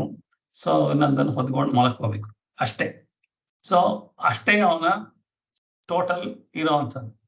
ಸೊ ಅಂಥವನಿಗೆ ಚಳಿ ಆಗ್ತಾ ಇದೆ ಅಂತಂದ್ರೆ ಏನ್ ಮಾಡ್ತಾ ಇರ್ಬೋದು ಅವನು ಅಂತ ಜ್ಞಾಪಿಸ್ಕೋಬೇಕು. ಚಳಿ ಆದಾಗ ನಾವೆಲ್ಲ ಚಿಕ್ಕ ವಯಸ್ಸಲ್ಲಿ ಏನ್ ಮಾಡ್ತಾ ಇದ್ವು, ಬೆಂಕಿ ಕಾಯಿಸ್ತಾ ಇದ್ವು. ಬೆಂಕಿ ಕಾಯಿಸ್ಬೇಕಾದ್ರೆ ಏನ್ ಮಾಡ್ತಾ ಇದ್ವು, 2 ಕಾಲ್ನೂ ಹೀಗೆ ಇದ್ ಮಾಡಿ ಮುಖಾನ ಅದ್ರ ಮೇಲೆ ಹೀಗೆ ಬಗ್ಗಿ ಹಿಡ್ಕೊಂಡು, ಸೊ ಹೀಗೆ ಟೋಟಲಿ ಮುಖಾನೇ ಆ ಮಂಡಿ ಮೇಲೆ ಇಟ್ಕೊಂಡು ಚಳಿ ಕಾಯಿಸ್ತಾ ಇದ್ವು. ಆ ತರದ ಚಿತ್ರ ಮಾಡ್ಕೋಬೇಕಿದ್ರು. ಅದೇ ಚಿತ್ರನ ಬರ್ದಿದಾರ. ಅಗ್ರೇ ವನ್ಹಿಹಿ ಮುಂದ್ಗಡೆ ಬೆಂಕಿ ಇದೆ, ಬೆಳಗ್ಗಿನ ಹೊತ್ತು ಬಿಸಿಲಿದೆ, ಬಿಸಿಲಲ್ಲಿ ಕಾಯಿಸ್ತಾ ಇರ್ತಾನೆ, ಇಲ್ಲ ರಾತ್ರಿ ಹೊತ್ತು ಚಳಿನ ಕಾಯಿಸ್ಕೊಳಕ್ಕೆ ಇದು ಮಾಡ್ತಾನೆ. ರಾತ್ರವು ಚುಬಕ ಸಮರ್ಪಿತ ಜಾನುಹು. ಚುಬಕ ಅಂದ್ರೆ ಗದ್ದ, ಈ ಚಿನ್ನ ಅಂತ ಹೇಳ್ತಾರೆ. ಜಾನುಹು ಅಂದ್ರೆ ಮಂಡಿ ಎರಡನ್ನು ಕೂಡಿಸ್ಬಿಟ್ಟು ಇದು ಮಾಡೋದು. ಅಗ್ರೆ ವನ್ಹಿಹಿ ಅಂದ್ರೆ ಮುಂದ್ಗಡೆ ಬೆಂಕಿ ಇದೆ, ಹಿಂದ್ಗಡೆ ಪೃಷ್ಠೆ ಅಂತಂದ್ರೆ ಹಿಂದ್ಗಡೆ ಭಾನುಹು ಅಂತಂದ್ರೆ ಸಾಯಂಕಾಲ ಆಗಿರೋದ್ರಿಂದ ಹಿಂದ್ಗಡೆ ಸೂರ್ಯ ಇದ್ದಾನೆ ಅಂತ ಅನ್ನೋ ಒಂದು ಇದು. ರಾತ್ರವು ಚುಬಕ, ರಾತ್ರಿ ಆಗ್ತಾ ಆಗ್ತಾ ಏನಾಗುತ್ತೆ, ಬೆಂಕಿ ಮುಂದೆ ಕೂತ್ಕೊಂಡು ಎರಡು ಕಾಲನ್ನು ಜೋಡಿಸಿ ಮಂಡಿ ಮೇಲೆ ಚುಬಕ ಸಮರ್ಪಿತ ಜಾನುಹು ಅಂತಂದ್ರೆ ಈ ಗದ್ದಾನ ಅದ್ರ ಮೇಲೆ ಇಟ್ಕೊಂಡು ಮಾಡ್ತಾ ಇದ್ವಿ. ಸೊ ನಾನು ಹಗಲೊತ್ತಲ್ಲಿ ಏನ್ ಮಾಡ್ತಾ ಇದ್ದೀನಿ, ಸೊ ಕರತಲ ಭಿಕ್ಷುಸ್ತರುತಲ ವಾಸಃ ಅಂದ್ರೆ ಬೆಳಗಾಗಿದ್ದು ಅವರು ಸನ್ಯಾಸಿಗಳಿಗೆ, ಭಿಕ್ಷುಗಳಿಗೆ ಬರೀ ಭವತಿ ಭಿಕ್ಷಾಂದೇಹಿ ಅಂತ ಹೇಳಿ ಒಂದು ಪಾತ್ರೆ ಕೂಡ ಇಟ್ಕೊಂಡಿರಲ್ಲ, ಕೈನಲ್ಲೇ ಹೀಗೆ ಇಟ್ಕೊಂಡು, ಕರತಲ ಭಿಕ್ಷುಸ್ ಅಂದ್ರೆ ಎರಡು ಕೈನ ಹೀಗೆ ಇಟ್ಕೊಂಡು ಅದ್ರೊಳಗೆ ಭಿಕ್ಷೆ ತಗೊಂಡು, ತರುತಲ ವಾಸಃ ಅಂದ್ರೆ ಯಾವ್ದೋ ಮರದ ಕೆಳಗೋ ದೇವಸ್ಥಾನದಲ್ಲೋ ಮಲ್ಕೊಳ್ಳೋ ಹಾಗೆ ಇಷ್ಟೆಲ್ಲ ಇದ್ದು ಕಾಷಾಯ ವಸ್ತ್ರ ಎಲ್ಲ ಧರಿಸಿ ಮಾಡಿದ್ರೂ ತದಪಿನ ಮುಂಚತಿ ಆಶಾವಾಯು, ಆದ್ರೂ ಮನಸ್ಸಿನಲ್ಲಿ ಏನೇನೋ ಆಸೆಗಳು ಬರ್ತಾ ಇದೆ ಅಂತಂದ್ರೆ ಅವ್ರು ನಿಜವಾದ ಸನ್ಯಾಸಿ ಆಗಿರೋದು. ಸೊ ಹಾಗಾಗಿ ಸನ್ಯಾಸಾಶ್ರಮನ ಡೋಂಗಿತನಕ್ಕೆ ಮಾಡೋದಲ್ಲ ಅಂತ ಹೇಳೋದಕ್ಕೋಸ್ಕರ ಹೇಳ್ತಾ ಇರೋದು ಈ ಪದ್ಯ. ಬೇಕಾದಷ್ಟು ಜನ ಬರೀ ಸನ್ಯಾಸ ಅಂತಂದ್ರೆ ಸುಮ್ಮನೆ ಸೋಮಾರ್ತನ ಆಗಿರೋದಕ್ಕೆ ಸನ್ಯಾಸ ಮಾಡ್ಬಿಟ್ರೆ ಆಗತ್ತೆ, ಯಾವ ಜವಾಬ್ದಾರಿನೂ ಬೇಡ ಅಂತ ಅನ್ನೋ ತರ ಅವ್ರೇನಾದ್ರು ಅಂದ್ಕೊಂಡಿದ್ರೆ ಅದು ತಪ್ಪು ಅಂತ ಹೇಳೋದಕ್ಕೆ ಹೇಳ್ತಾ ಇರೋವಂಥದ್ದು. ಹಾಗಾಗಿ ಆಸೆನ ಬಿಡಬೇಕೇ ಹೊರತು, ಆಸೆ ಬಿಡೋದೇನೆ ಸನ್ಯಾಸ. ಅದು ಬಿಟ್ಬಿಟ್ಟು ಆಸೆ ಎಲ್ಲ ಒಳಗಡೆ ಇಟ್ಕೊಂಡು ಹೊರಗಡೆ ನಾನು ಈ ತರದ್ದೆಲ್ಲಾದ್ರೂ ಡ್ರೆಸ್ ಹಾಕೊಂಡು ಭಿಕ್ಷೆ ಬೇಡ್ಕೊಂಡಿದ್ರೆ ಅದನ್ನ ಸನ್ಯಾಸ ಅಂತ ಹೇಳಕ್ಕಾಗಲ್ಲ. ಅಂಥವ್ರನ್ನ ನಾವು ಫಾಲೋನು ಮಾಡಬಾರ್ದು ಅಂತ ಹೇಳ್ತಾ ಇದ್ರು. ಸೊ ಅದು ಸನ್ಯಾಸಿಗೆ ಹೇಳ್ತಾ ಇದ್ರು. ನಮಗೆ ಒಬ್ಬ ಮನುಷ್ಯನಿಗೆ ನಾವು ವಾನಪ್ರಸ್ಥದಿಂದ ಗೃಹಸ್ಥಾಶ್ರಮದಲ್ಲಿ ಬೇಕಾದಷ್ಟೆಲ್ಲ ಅಟ್ಯಾಚ್ಮೆಂಟ್ ಅಲ್ಲಿ ಇರ್ತೀವಿ. ಸೊ ಹಾಗೆ ಮುಂದೆ ಮುಂದೆ ಹೋಗ್ತಾ ನಾವು ವಾನಪ್ರಸ್ಥದಿಂದ ಸನ್ಯಾಸಕ್ಕೆ ನಾವೇ ಬರೋದಾದ್ರೂ ಏನ್ ಮಾಡ್ಬೇಕು ಅಂತಂದ್ರೆ, ನಾವು 4ಕ್ಕೆ ಅಂಟ್ಕೊಂಡಿರ್ತೀವಿ. ನಮ್ಮ ಜೀವನ ಪೂರ್ತಿ ಒಂದು ಪೊಸೆಷನ್ ಅಂತ ಹೇಳ್ತೀವಿ. ಪೊಸೆಷನ್ ಅಂದ್ರೆ ನನ್ನ ಸುತ್ತಮುತ್ತ ಇರೋ ಎಲ್ಲ ಆರ್ಟಿಕಲ್ಸ್ ಎಲ್ಲ ಏನೇನಿದೆ ಅದೆಲ್ಲದೂ ಪೊಸೆಷನ್ಸ್. ಹೆಸರಿರ್ಬೋದು, ವಸ್ತುಗಳಿರ್ಬೋದು, ಎಲ್ಲದೂ ಅದೆಲ್ಲ ನನ್ನ ಪೊಸೆಷನ್ಸ್. ದುಡ್ಡು, ಕಾಸು ಅಥವಾ ವಜ್ರ ವೈಡೂರ್ಯ ಏನೇನು ಪೊಸೆಷನ್ಸು ಅದೆಲ್ಲದು, ರಾಜ್ಯ ಅಂತ ಇದ್ರೆ ನನ್ನ ಆಸ್ತಿ ಅಂತಸ್ತು ಎಲ್ಲಾದು ಪೊಸೆಷನ್ಸ್. ಸೊ ಪೊಸೆಷನ್ಸ್ ಅಲ್ಲಿ ಇರ್ತೀವಿ. So this is one of the problem. ಅದನ್ನು ಬಿಡಿಸ್ಕೊಳ್ಳೋದು ಕಷ್ಟ. ಅದನ್ನೇ ವಾನಪ್ರಸ್ಥಾಶ್ರಮದಲ್ಲಿ ಮಾಡ್ಬೇಕಾಗಿರೋದು. ಈ ಪೊಸೆಷನ್ಸ್ ನ ಬಿಡಿಸ್ಕೊಳ್ಳೋದು ಇದೆಯಲ್ಲ, ಇದು ಪೊಸೆಷನ್ಸ್ ಅಂತ ಹೇಳ್ತಾರೆ.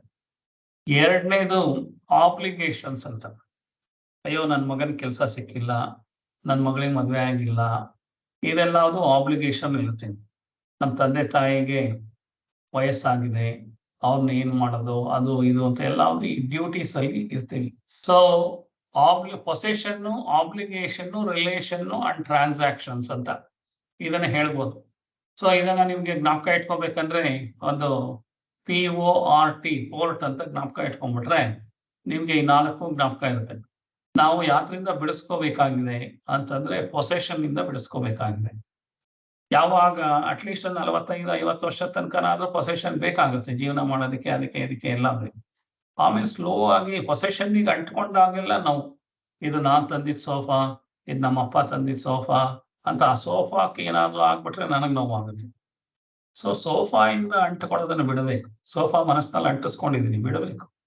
ಸೊ ಅದೆಲ್ಲ ಇರುತ್ತೆ. ಅದೆಲ್ಲ ವಸ್ತುಗಳು ಹಾಳಾಗಕ್ಕೆ ಇರೋದು. ವಸ್ತುಗಳು ಹೋಗುತ್ತೆ. ಇನ್ನೊಬ್ರು ಹೊಸ ತಂದು ಹಳೆಯ ವಸ್ತುನ ತೆಗೆದು ಬಿಸಾಕ್ಬೋದು. ಸೊ ಇವತ್ತಿಗೆ ಬೇಕಾಗಿರೋ ವಸ್ತು ತರ್ಬೋದು.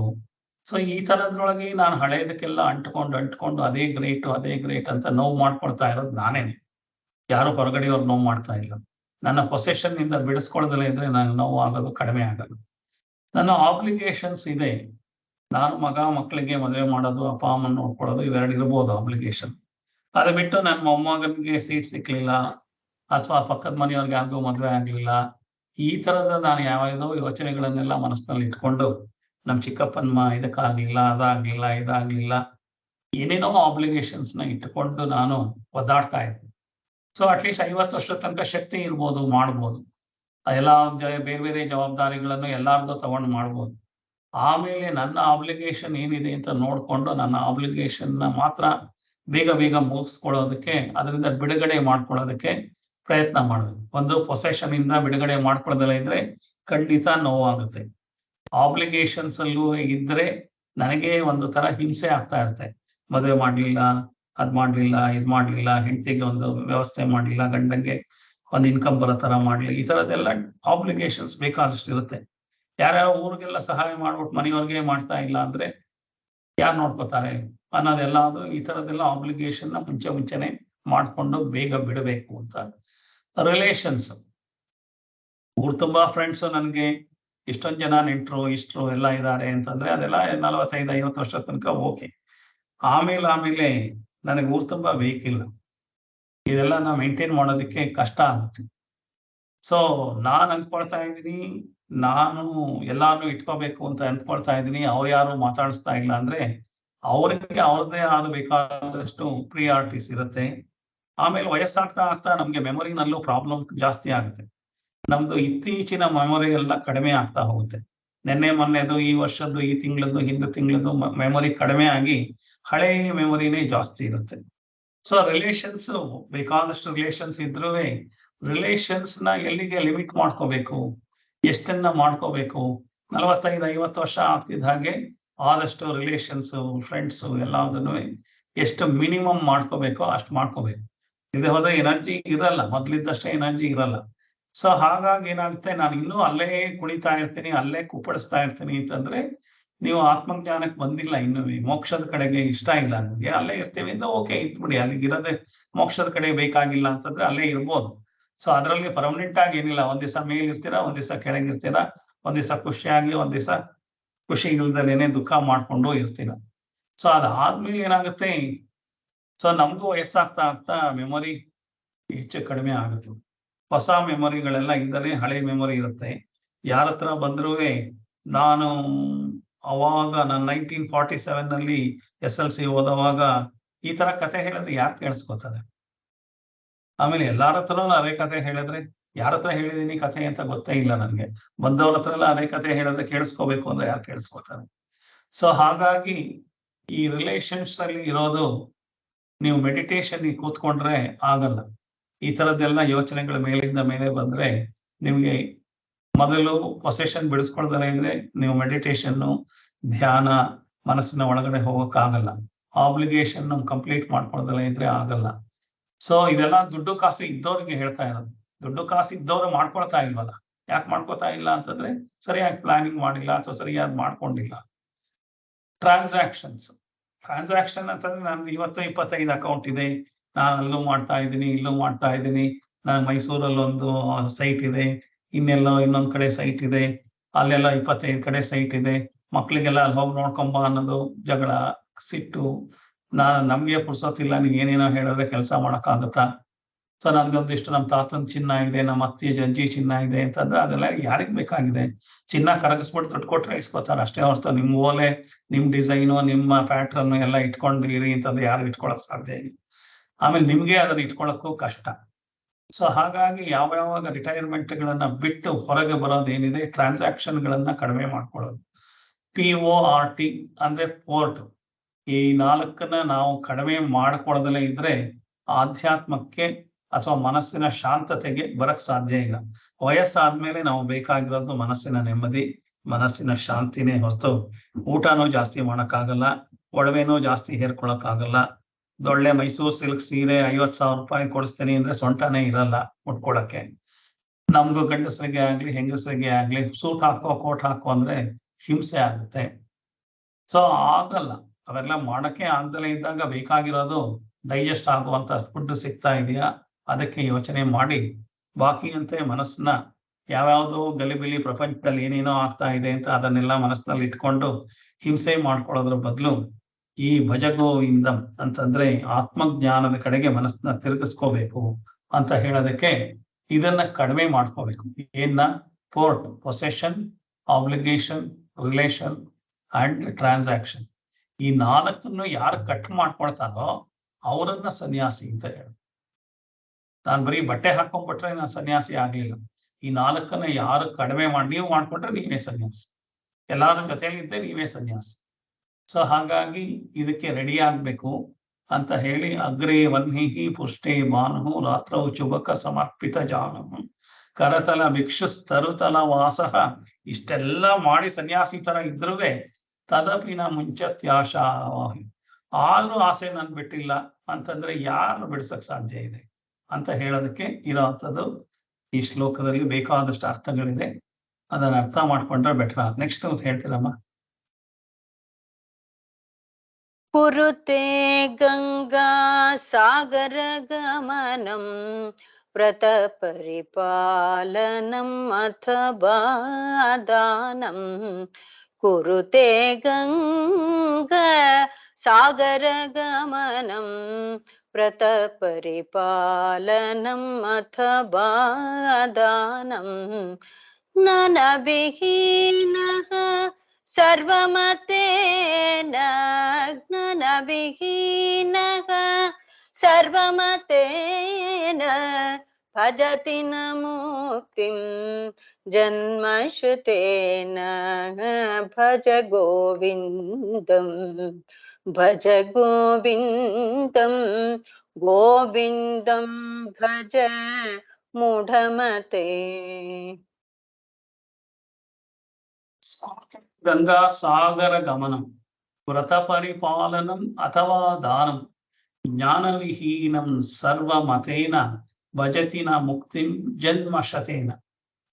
ಎಷ್ಟು ಇದು ಮಾಡಿದೀವಿ ಅಂತಂದ್ರೆ ನಮ್ಮ ತಪ್ಪು ತಿಳುವಳಿಕೆಗಳು, ಒಂದೊಂದೇ ತಪ್ಪು ಭ್ರಾಂತಿನ ಒಬ್ಬೊಬ್ಬರು ಶಿಷ್ಯನು ಹೇಳ್ತಾ ಇದ್ದಾರೆ.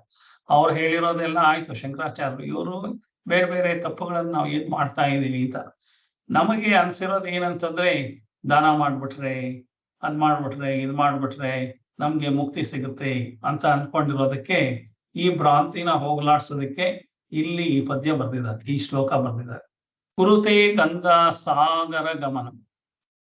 ಸೊ ಕುರುತೆ ಗಂಗಾ ಸಾಗರ ಗಮನ ಅಂತಂದ್ರೆ ನಾವು ಬೇಕಾದಷ್ಟು ಪುಣ್ಯ ಕ್ಷೇತ್ರಗಳಿಗೆ ಹೋಗ್ಬಿಟ್ಟು ಬಂದ್ಬಿಟ್ರೆ ನಮ್ ಮೋಕ್ಷ ಸಿಕ್ಬಿಡುತ್ತೆ, ಬೇಕಾದಷ್ಟು ದುಡ್ಡಿದೆ ನಮ್ಗೆ, ಮೋಕ್ಷ ಸಿಕ್ಬಿಡುತ್ತೆ ಅಂತ ನಾವು ಅಂದ್ಕೊಂಡಿದೀವಿ.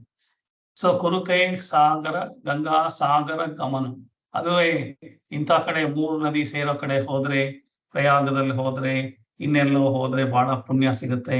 ಅಥವಾ ಇನ್ನೆಲ್ಲೋ ಗಂಗಾ ನದಿ ಸಮುದ್ರಕ್ಕೆ ಸೇರ್ಕೊಳ್ಳೋ ಜಾಗದಲ್ಲಿ ಹೋಗಿ ಸ್ನಾನ ಮಾಡ್ಬಿಟ್ರೆ, ರಾಮೇಶ್ವರದಲ್ಲಿ 11 ಬಾವಿನಲ್ಲಿ ಸ್ನಾನ ಮಾಡ್ಬಿಟ್ರೆ ಪುಣ್ಯ ಸಿಗುತ್ತೆ.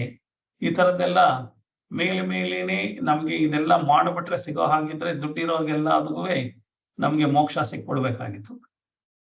ನಾವು ಮಾಡ್ತಾ ಇರುವಂತ ಪುಣ್ಯಕ್ಷೇತ್ರಗಳ ದರ್ಶನ ಆದ್ರೂ ಹೇಗಿದೆ, ನಾವು 5 ಸ್ಟಾರ್ ಇದ್ರೊಳಗಡೆ ದೇವರ ಬಗ್ಗೆ ಜ್ಞಾನ ಇಲ್ವೇ ಇಲ್ಲ.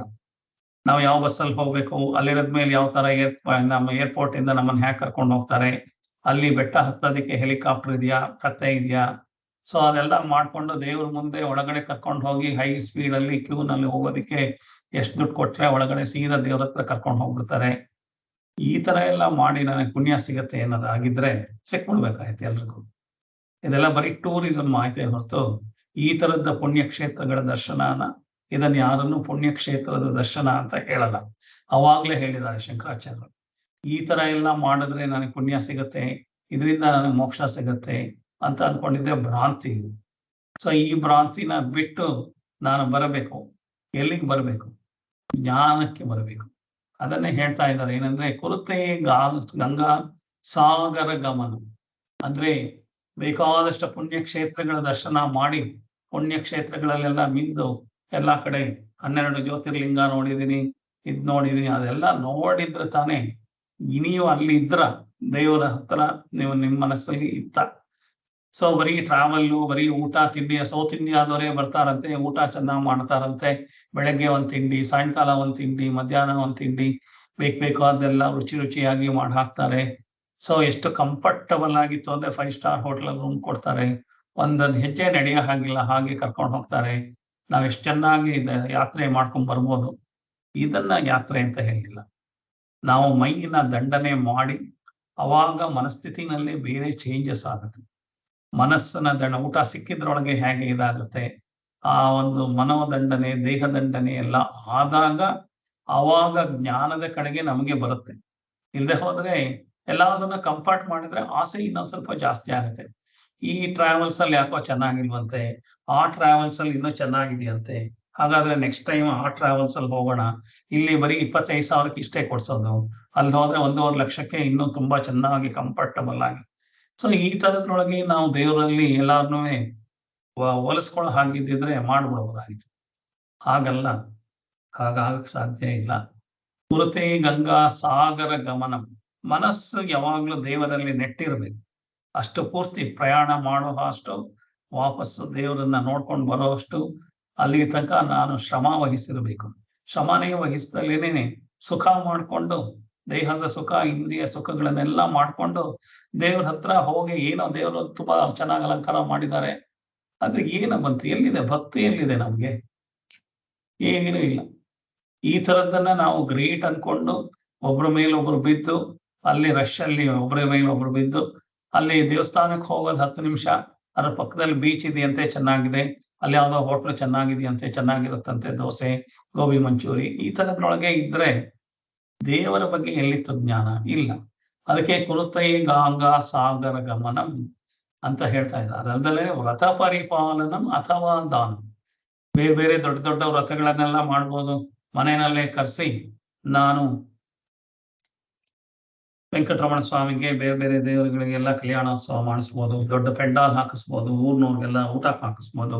ಇದರಿಂದೆಲ್ಲ ಮೋಕ್ಷ ಸಿಗುತ್ತೆ ಅಂತ ಅನ್ಕೊಂಡಿದ್ರೆ, ದಾನಗಳು ಕೊಡೋದ್ರಿಂದ ಮೋಕ್ಷ ಸಿಗತ್ತೆ ಅಂತ ಹಾಗಿದ್ರೆ, ನಾನು ಅದು ಕೊಟ್ಬಿಟ್ಟೆ, ದಾನ ಬೆಳ್ಳಿ ಕಿರೀಟ ಮಾಡಿಸ್ದೆ, ಅಥವಾ ನಾನು ಇದು ಮಾಡಿದೆ ಅದು ಮಾಡಿದೆ, ನಮ್ಮ ಮನೆಯಲ್ಲಿ ಬಂದವ್ರಿಗೆಲ್ಲ ಬ್ಲೌಸ್ ಪೀಸ್ ಕೊಡ್ತೀನಿ, ಬಂದವ್ರಿಗೆಲ್ಲ ಬಳೆ ಬಿಚ್ಚಾಲೆ ಅರ್ಶಿನ ಕುಂಕುಮ ಎಲ್ಲ ಕೊಡ್ತೀನಿ, ಇದೆಲ್ಲ ನಮ್ಮ ಮೂಢ ಅಂತಂದ್ರೆ ಈ ಭ್ರಾಂತಿನಲ್ಲಿ ಜೀವನ ಮಾಡ್ತಾ, ಇದರಿಂದೆಲ್ಲ ನನಗೆ ಪುಣ್ಯ ಸಿಗತ್ತೆ ಅಂತ. ಆ ಬ್ಲೌಸ್ ಪೀಸು 20 ಜನ ದಾಟಿಸಿದ್ದು ನಿಮ್ ಕೈಗೆ ಬಂದಿದೆ, ನೀವು ಇನ್ನೊಬ್ರಿಗೆ ದಾಟಿಸ್ತಾ ಇದ್ದೀರ ಅಷ್ಟೇನೆ ಹೊರತು, ನೀವೇನು ನಿಮ್ ಸ್ವಂತ ದುಡಿಮೆಯಲ್ಲಿ ತಗೊಂಬಂದು ಅದನ್ನ ಮಾಡ್ತಾ ಇದ್ದೀರಾ? ಇಲ್ಲ. ಕುಂಕುಮ ಅದು ಅಂಟುತ್ತಾ ಇರುತ್ತೆ ಪ್ಯಾಕೆಟ್, ಅದನ್ನು ಇನ್ನೊಬ್ರಿಗೆ ಕೊಟ್ಟು ಆಹಾಹಾ ನಾನೇ ದಾಟಿಸ್ಬಿಟ್ಟೆ ಅಂತ. ಸೊ ದಾಟಿಸೋದ್ರಿಂದ ಪುಣ್ಯ ಬರೋ ಹಾಗಿದ್ರೆ ಬೇಕಾದಷ್ಟು ಪುಣ್ಯ ಬರ್ಬೇಕಾಗಿ. ಸೊ ಈ ತರದ ಎಲ್ಲ ಭ್ರಾಂತಿಗಳಿಂದ ಹೊರಗೆ ಬರ್ಬೇಕು. ಹೊರಗೆ ಬಂದು ನಿಜವಾದ ದೃಷ್ಟಿನಲ್ಲಿ ನಾನು ದೇವರ ಕಡೆಗೆ, ಆತ್ಮಜ್ಞಾನದ ಕಡೆಗೆ, ಆತ್ಮಜ್ಞಾನ ಮಾಡ್ಕೊಳ್ಳೋದೇ ದೇವರನ್ನು ನೋಡೋದು ಅಂತ, ಆತ್ಮಜ್ಞಾನದ ಕಡೆಗೆ ಬರಬೇಕು. ಸೊ ಈ ತರ ಯಾವ್ಯಾವ ಧರ್ಮಗಳಿದೆ, ಸರ್ವ ಮತೇನ ಭಜತಿನ ಮುಕ್ತಿಂ ಜನ್ಮಶತೇನ, ಈ ತರ ಸರ್ವಗಳ ಮತಗಳಲ್ಲಿ ಯಾವ್ಯಾವ ಮತಗಳಲ್ಲಿ ಇದ್ರೂ ಭಜತಿನ ಮುಕ್ತಿಂ, ಈ ತರ ಏನೇನೇ ಮಾಡ್ತಾ ಇದ್ರು, ಭಜತಿ ಅಂತಂದ್ರೆ ಈ ಮೋಕ್ಷಕ್ಕೆ ಸುಮ್ಮನೆ ಬೇಕಾದಷ್ಟು ಈ ತರದ ಆಶಾಭೂತಿಗಳನ್ನೆಲ್ಲ ಮಾಡ್ಕೊಂಡು, ಭಜತಿನ ಮುಕ್ತಿಂ ಎಷ್ಟೇ ಬೇಡ್ಕೊಂಡ್ರು ನೀವು ಜನ್ಮ ಶತೇನ 100 ಜನ್ಮ ಆದ್ರೂ ಸಿಗಲ್ಲ ಮುಕ್ತಿ. ಆ ಮುಕ್ತಿ ಸಿಗಕ್ ಸಾಧ್ಯ ಇಲ್ಲ, ಮೋಕ್ಷ ಸಿಗಕ್ ಸಾಧ್ಯ ಇಲ್ಲ. ಯಾತಕ್ಕೆ ಅಂದ್ರೆ ಜ್ಞಾನ ವಿಹೀನಂ ಅಂತ ಹೇಳಿದ.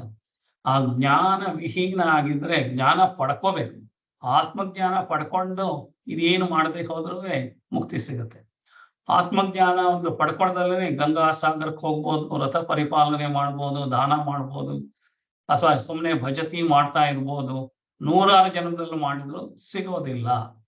ಯಾತಕ್ಕೆ ಅಂದ್ರೆ ಜ್ಞಾನ ವಿಹೀನರಿಗೆ ಸಿಗೋದಿಲ್ಲ ಅಂತ ಹೇಳ್ತಾ ಇರೋದು. ಅವಾಗ್ಲೇ ಹೇಳಿದ್ದಾರೆ, ಈ ತರ ಬರೀ ಆಷಾಢಭೂತಿನಲ್ಲಿ ನಾನು ಮಾಡ್ಬಿಟ್ಟು ನನಗೆ ಪುಣ್ಯ ಸಿಗತ್ತೆ, ನನಗೆ ಮೋಕ್ಷ ಸಿಗತ್ತೆ, ಎಲ್ಲ ನನ್ನ ಭ್ರಾಂತಿ. ಎಲ್ಲಿ ಬರ್ದಿದ್ದಾರೆ ಹಾಗಂತ? ಎಲ್ಲೂ ಬರ್ದಿಲ್ಲ. ಹಾಗಂತ ಮಾಡಬಾರ್ದ, ದಾನ ಮಾಡ್ಬೇಕು, ಆದ್ರೆ ಮನಸ್ಸು ಎಲ್ಲಿರ್ಬೇಕು? ಆತ್ಮಜ್ಞಾನದಲ್ಲಿದ್ದು ನಾನು ಮಾಡ್ಬೇಕು ಅಂತ ಹೇಳೋದಕ್ಕೆ ಕುರುತೈ ಸಾಗರ ಗಂಗಾ ಗಮನಂ, ಕುರುತೈ ಗಂಗಾ ಸಾಗರ ಗಮನಂ ವ್ರತ ಪರಿಪಾಲನಂ ಅಥವಾ ದಾನಂ ಜ್ಞಾನ ವಿಹೀನ ಸಮತೇನ ಸರ್ವಮತೇನ ಭಜತಿನ ಮುಕ್ತಿ ಜನ್ಮ ಶತೇನ. 100 ಜನ್ಮಗಳು ಬಂದ್ರು ಇಲ್ಲ, ಆಗದೇ ಇಲ್ಲ, ಸಾಧ್ಯನೇ ಇಲ್ಲ. ಹಾಗಾಗಿ ನಾವೇನ್ ಮಾಡ್ಬೇಕು? Purification of mind. ಸೊ ಇದೆಲ್ಲ ಇದ್ದಿದ್ದು ವ್ರತ ಕಥೆ ಅಥವಾ ನಾವು ಪುಣ್ಯಕ್ಷೇತ್ರಗಳ ದರ್ಶನ ಏನೇನು ಮಾಡೋದು ಎಲ್ಲ ಇದ್ದಿದ್ದು ಮನಸ್ಸಿನ ಕಲ್ಮಶನ ನಾಶ ಮಾಡ್ಕೊಳ್ಳೋದಕ್ಕೆ, ಪ್ಯೂರಿಫೈ ಮಾಡ್ಕೊಳ್ಳೋಕೆ ಇರೋವಂಥ ಮೆಥಡಾಲಜಿಗಳು. ಅದು ಬಿಟ್ಟು ನಾವು ಬರೀ ಜೂಟ್ ಅಂತ ಆಗ್ಬಿಟ್ಬಿಟ್ಟು ಬಂದ್ಬಿಟ್ಟೆ, ಇದು ಮಾಡ್ಬಿಟ್ಟು ಬಂದೆ ಎಲ್ಲಾದು. ನಾನು ಇವಾಗ ಏನಾಗಿದ್ದೀನಿ ಅಂದ್ರೆ ಮ್ಯಾಪ್ ಮೇಲೆ ಈ ಜಾಗಕ್ಕೆ ಹೋಗಿಲ್ಲ, ಗ್ಲೋಬ್ ಇಟ್ಕೊಂಡ್ಬಿಟ್ಟು ಈ ಜಾಗಕ್ಕೆ ಹೋಗಿಲ್ಲ, ಮುಂದ್ ವರ್ಷ ಈ ಜಾಗಕ್ಕೆ ಹೋಗೋಣ, ಈಜ ಆ ತರ ಪುಣ್ಯಕ್ಷೇತ್ರಗಳಿಗೂ ಅಷ್ಟೇನೆ ಈ ಕ್ಷೇತ್ರಕ್ಕೆ ಹೋಗಿಲ್ಲ, ಆ ಕ್ಷೇತ್ರಕ್ಕೆ ಹೋಗಿಲ್ಲ, ಯಾರಿಗೋ ಹೇಳಿ ಒಪ್ಸೋದಕ್ಕೋಸ್ಕರ ನಾನು ಅಲ್ಲೂ ಹೋಗಿದ್ದೀನಿ, ಇಲ್ಲಿ ಹೋಗಿದ್ದೀನಿ. ನಿಮ್ ಲಿಸ್ಟ್ ಅಲ್ಲಿ ಏನೇ ಬರ್ಕೊಂಡ್ರೂ ಆತ್ಮಜ್ಞಾನ ಪಡ್ಕೊಳ್ದಲ್ಲೇ ಇದ್ರೆ ಎಲ್ಲಾವುದು ವೇಸ್ಟ್. ಸೊ ಇದೆಲ್ಲ ಮಾಡಿರೋದೇನೆ ಗಂಗಾಸಾಗರಕ್ಕೆ ಹೋಗೋದು, ರಥ ಪರಿಪಾಲನೆ ಮಾಡೋದು, ದಾನ ಮಾಡೋದು ಅಥವಾ ಭಜನೆ ಮಾಡೋದು, ಇದೆಲ್ಲ ಅದು ಮುಕ್ತಿ ಪಡ್ಕೊಳ್ಳೋದಕ್ಕೆ ಮಾಡಿರುವಂತ ಮನಸ್ಸಿನ ಏಕಾಗ್ರತೆನ ಬರೆಸ್ಕೊಳ್ಳೋದಕ್ಕೆ, ಮನಸ್ಸಿನ ಕಲ್ಮಶನ ನಿವಾರಣೆ ಮಾಡ್ಕೊಳ್ಳೋದಕ್ಕೆ ಇರೋವಂಥದ್ದು ಇದೆಲ್ಲ ವ್ರತ ಕಥೆ ಇಲ್ಲ. ಅದನ್ನೇ ಮನಸ್ಸಿನ ಕಥೆನ ಇದು ಮಾಡ್ಕೊಳ್ದಲ್ಲೇನೆ ಏನೋ ಮಾಡ್ತಾ ಇದ್ರೆ ಏನ್ ಪ್ರಯೋಜನ ಅಂತ ಹೇಳೋದಕ್ಕೆ ಇರೋವಂಥದ್ದು. ಇದು ಟೈಮ್ ಆಯ್ತು ಅನ್ಸುತ್ತೆ. 17ನೇ ಶ್ಲೋಕ 18ನೇ ಶ್ಲೋಕ ನೋಡಿದ್ವಿ. 19ನೇ ಶ್ಲೋಕ ಬೇಡ ನಿಯಮ ಬೇಡ. ಸೊ ಅದು ಯಾಕೆಂದ್ರೆ ಟೈಮ್ ಆಗುತ್ತೆ, ಆಗಲ್ಲ. ಸೊ ನೆಕ್ಸ್ಟ್ ಕ್ಲಾಸ್ ಅಲ್ಲಿ ಮಾಡೋಣ. ಭಜಗೋವಿಂದಂ ಹೇಳ್ಬಿಡಿ, ಒಂದ್ಸಲ ಭಜಗೋವಿಂದಂ ಹೇಳಿ ಕ್ಲೋಸ್ ಮಾಡ್ಬಿಡಿ. ಭಜ ಗೋವಿಂದಂ ಭಜ ಗೋವಿಂದಂ ಗೋವಿಂದಂ ಭಜ ಮೂಢಮತೆ. ಅಷ್ಟು ಶ್ಲೋಕ ಹೇಳ್ಬಿಡಿ. 4 ಶ್ಲೋಕ 3 ಶ್ಲೋಕ. ಸಂಪ್ರಾಪ್ತೆ ಸನ್ನಿಹಿತೆ ಕಾಲೇ ಸಂಪ್ರಾಪ್ತೆ ಸನ್ನಿಹಿತೆ ಕಾಲೇ ನಹಿ ನಹಿ ರಕ್ಷತಿ ಡುಕೃಂಕರಣೇ ಭಜ ಗೋವಿಂದಂ ಭಜ ಗೋವಿಂದಂ ಗೋವಿಂದಂ ಭಜ ಮೂಢಮತೆ. ಇವತ್ತಿನ 3 ಶ್ಲೋಕ ಹೇಳ್ಬಿಡಿ. ಇವತ್ತಿನ 3 ಶ್ಲೋಕ.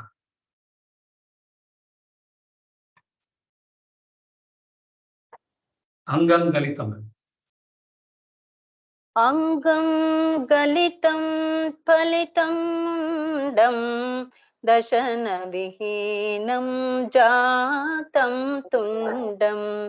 ಅಂಗಂ ಗಲಿತಂ ಫಲಿತಂ ಡಂ ದಶನ ವಿಹೀನಂ ಜಾತಂ ತುಂಡಂ. ವೃದ್ಧೋ ಯಾತಿ ಗೃಹೀತ್ವಾ ದಂಡಂ ತದಪಿ ನ ಮುಂಚತ್ಯಾಶಾ ಪಿಂಡಂ.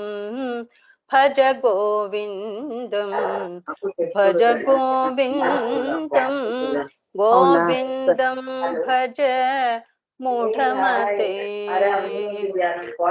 ಅಗ್ರೆ ವನ್ನಿಃ ಪೃಷ್ಠೆ ಭಾನುಃ ರಾತ್ರೌ ಚುಬುಕ ಸಮರ್ಪಿತ ಜಾನುಃ.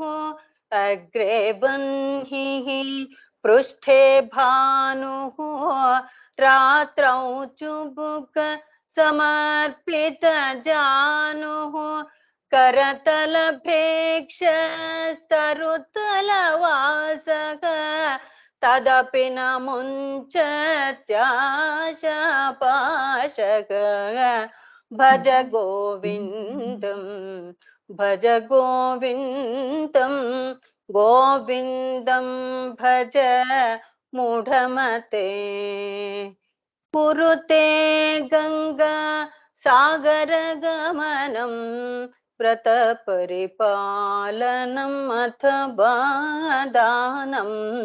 कुरुते गंगा सागर गमनं व्रत परिपालनम् अथवा दानं. ज्ञान विहीनः सर्वमतेन ज्ञान विहीनः सर्वमतेन भजति न मुक्तिं जन्मशतेन. भज गोविन्दं भज गोविन्दं गोविन्दं भज मूढमते. संप्राप्ते सन्निहिते काले नहि नहि रक्षति डुकृङ्करणे. भज गोविन्दं भज गोविन्दं गोविन्दं भज मूढमते. हरि ओಂ. ಸುಂದರಮೂರ್ತಿ ಇವರು ನಮ್ಮ 4 ವರ್ಷ ಹಳೆ ಸ್ಟೂಡೆಂಟ್, 4 ವರ್ಷದಿಂದ ಬರ್ತಾ ಇದ್ದಾರೆ. ಧನ್ಯವಾದ. ಇವತ್ತಿನ ತರಗತಿ ಮುಗಿಸ್ತಾ ಇದ್ವಿ. ಓಂ ಸರ್ವೇ ಭವಂತು ಸುಖಿನಃ, ಸರ್ವೇ ಸಂತು ನಿರಾಮಯಾಃ, ಸರ್ವೇ ಭದ್ರಾಣಿ ಪಶ್ಯಂತು, ಮಾ ಕಶ್ಚಿತ್ ದುಃಖ ಭಾಗ್ ಭವೇತ್. ಓಂ ಶಾಂತಿ ಶಾಂತಿ ಶಾಂತಿ. ಹರಿ ಓಂ. ಶ್ರೀ ಗುರುಭ್ಯೋ ನಮಃ. ಹರಿ ಓಂ.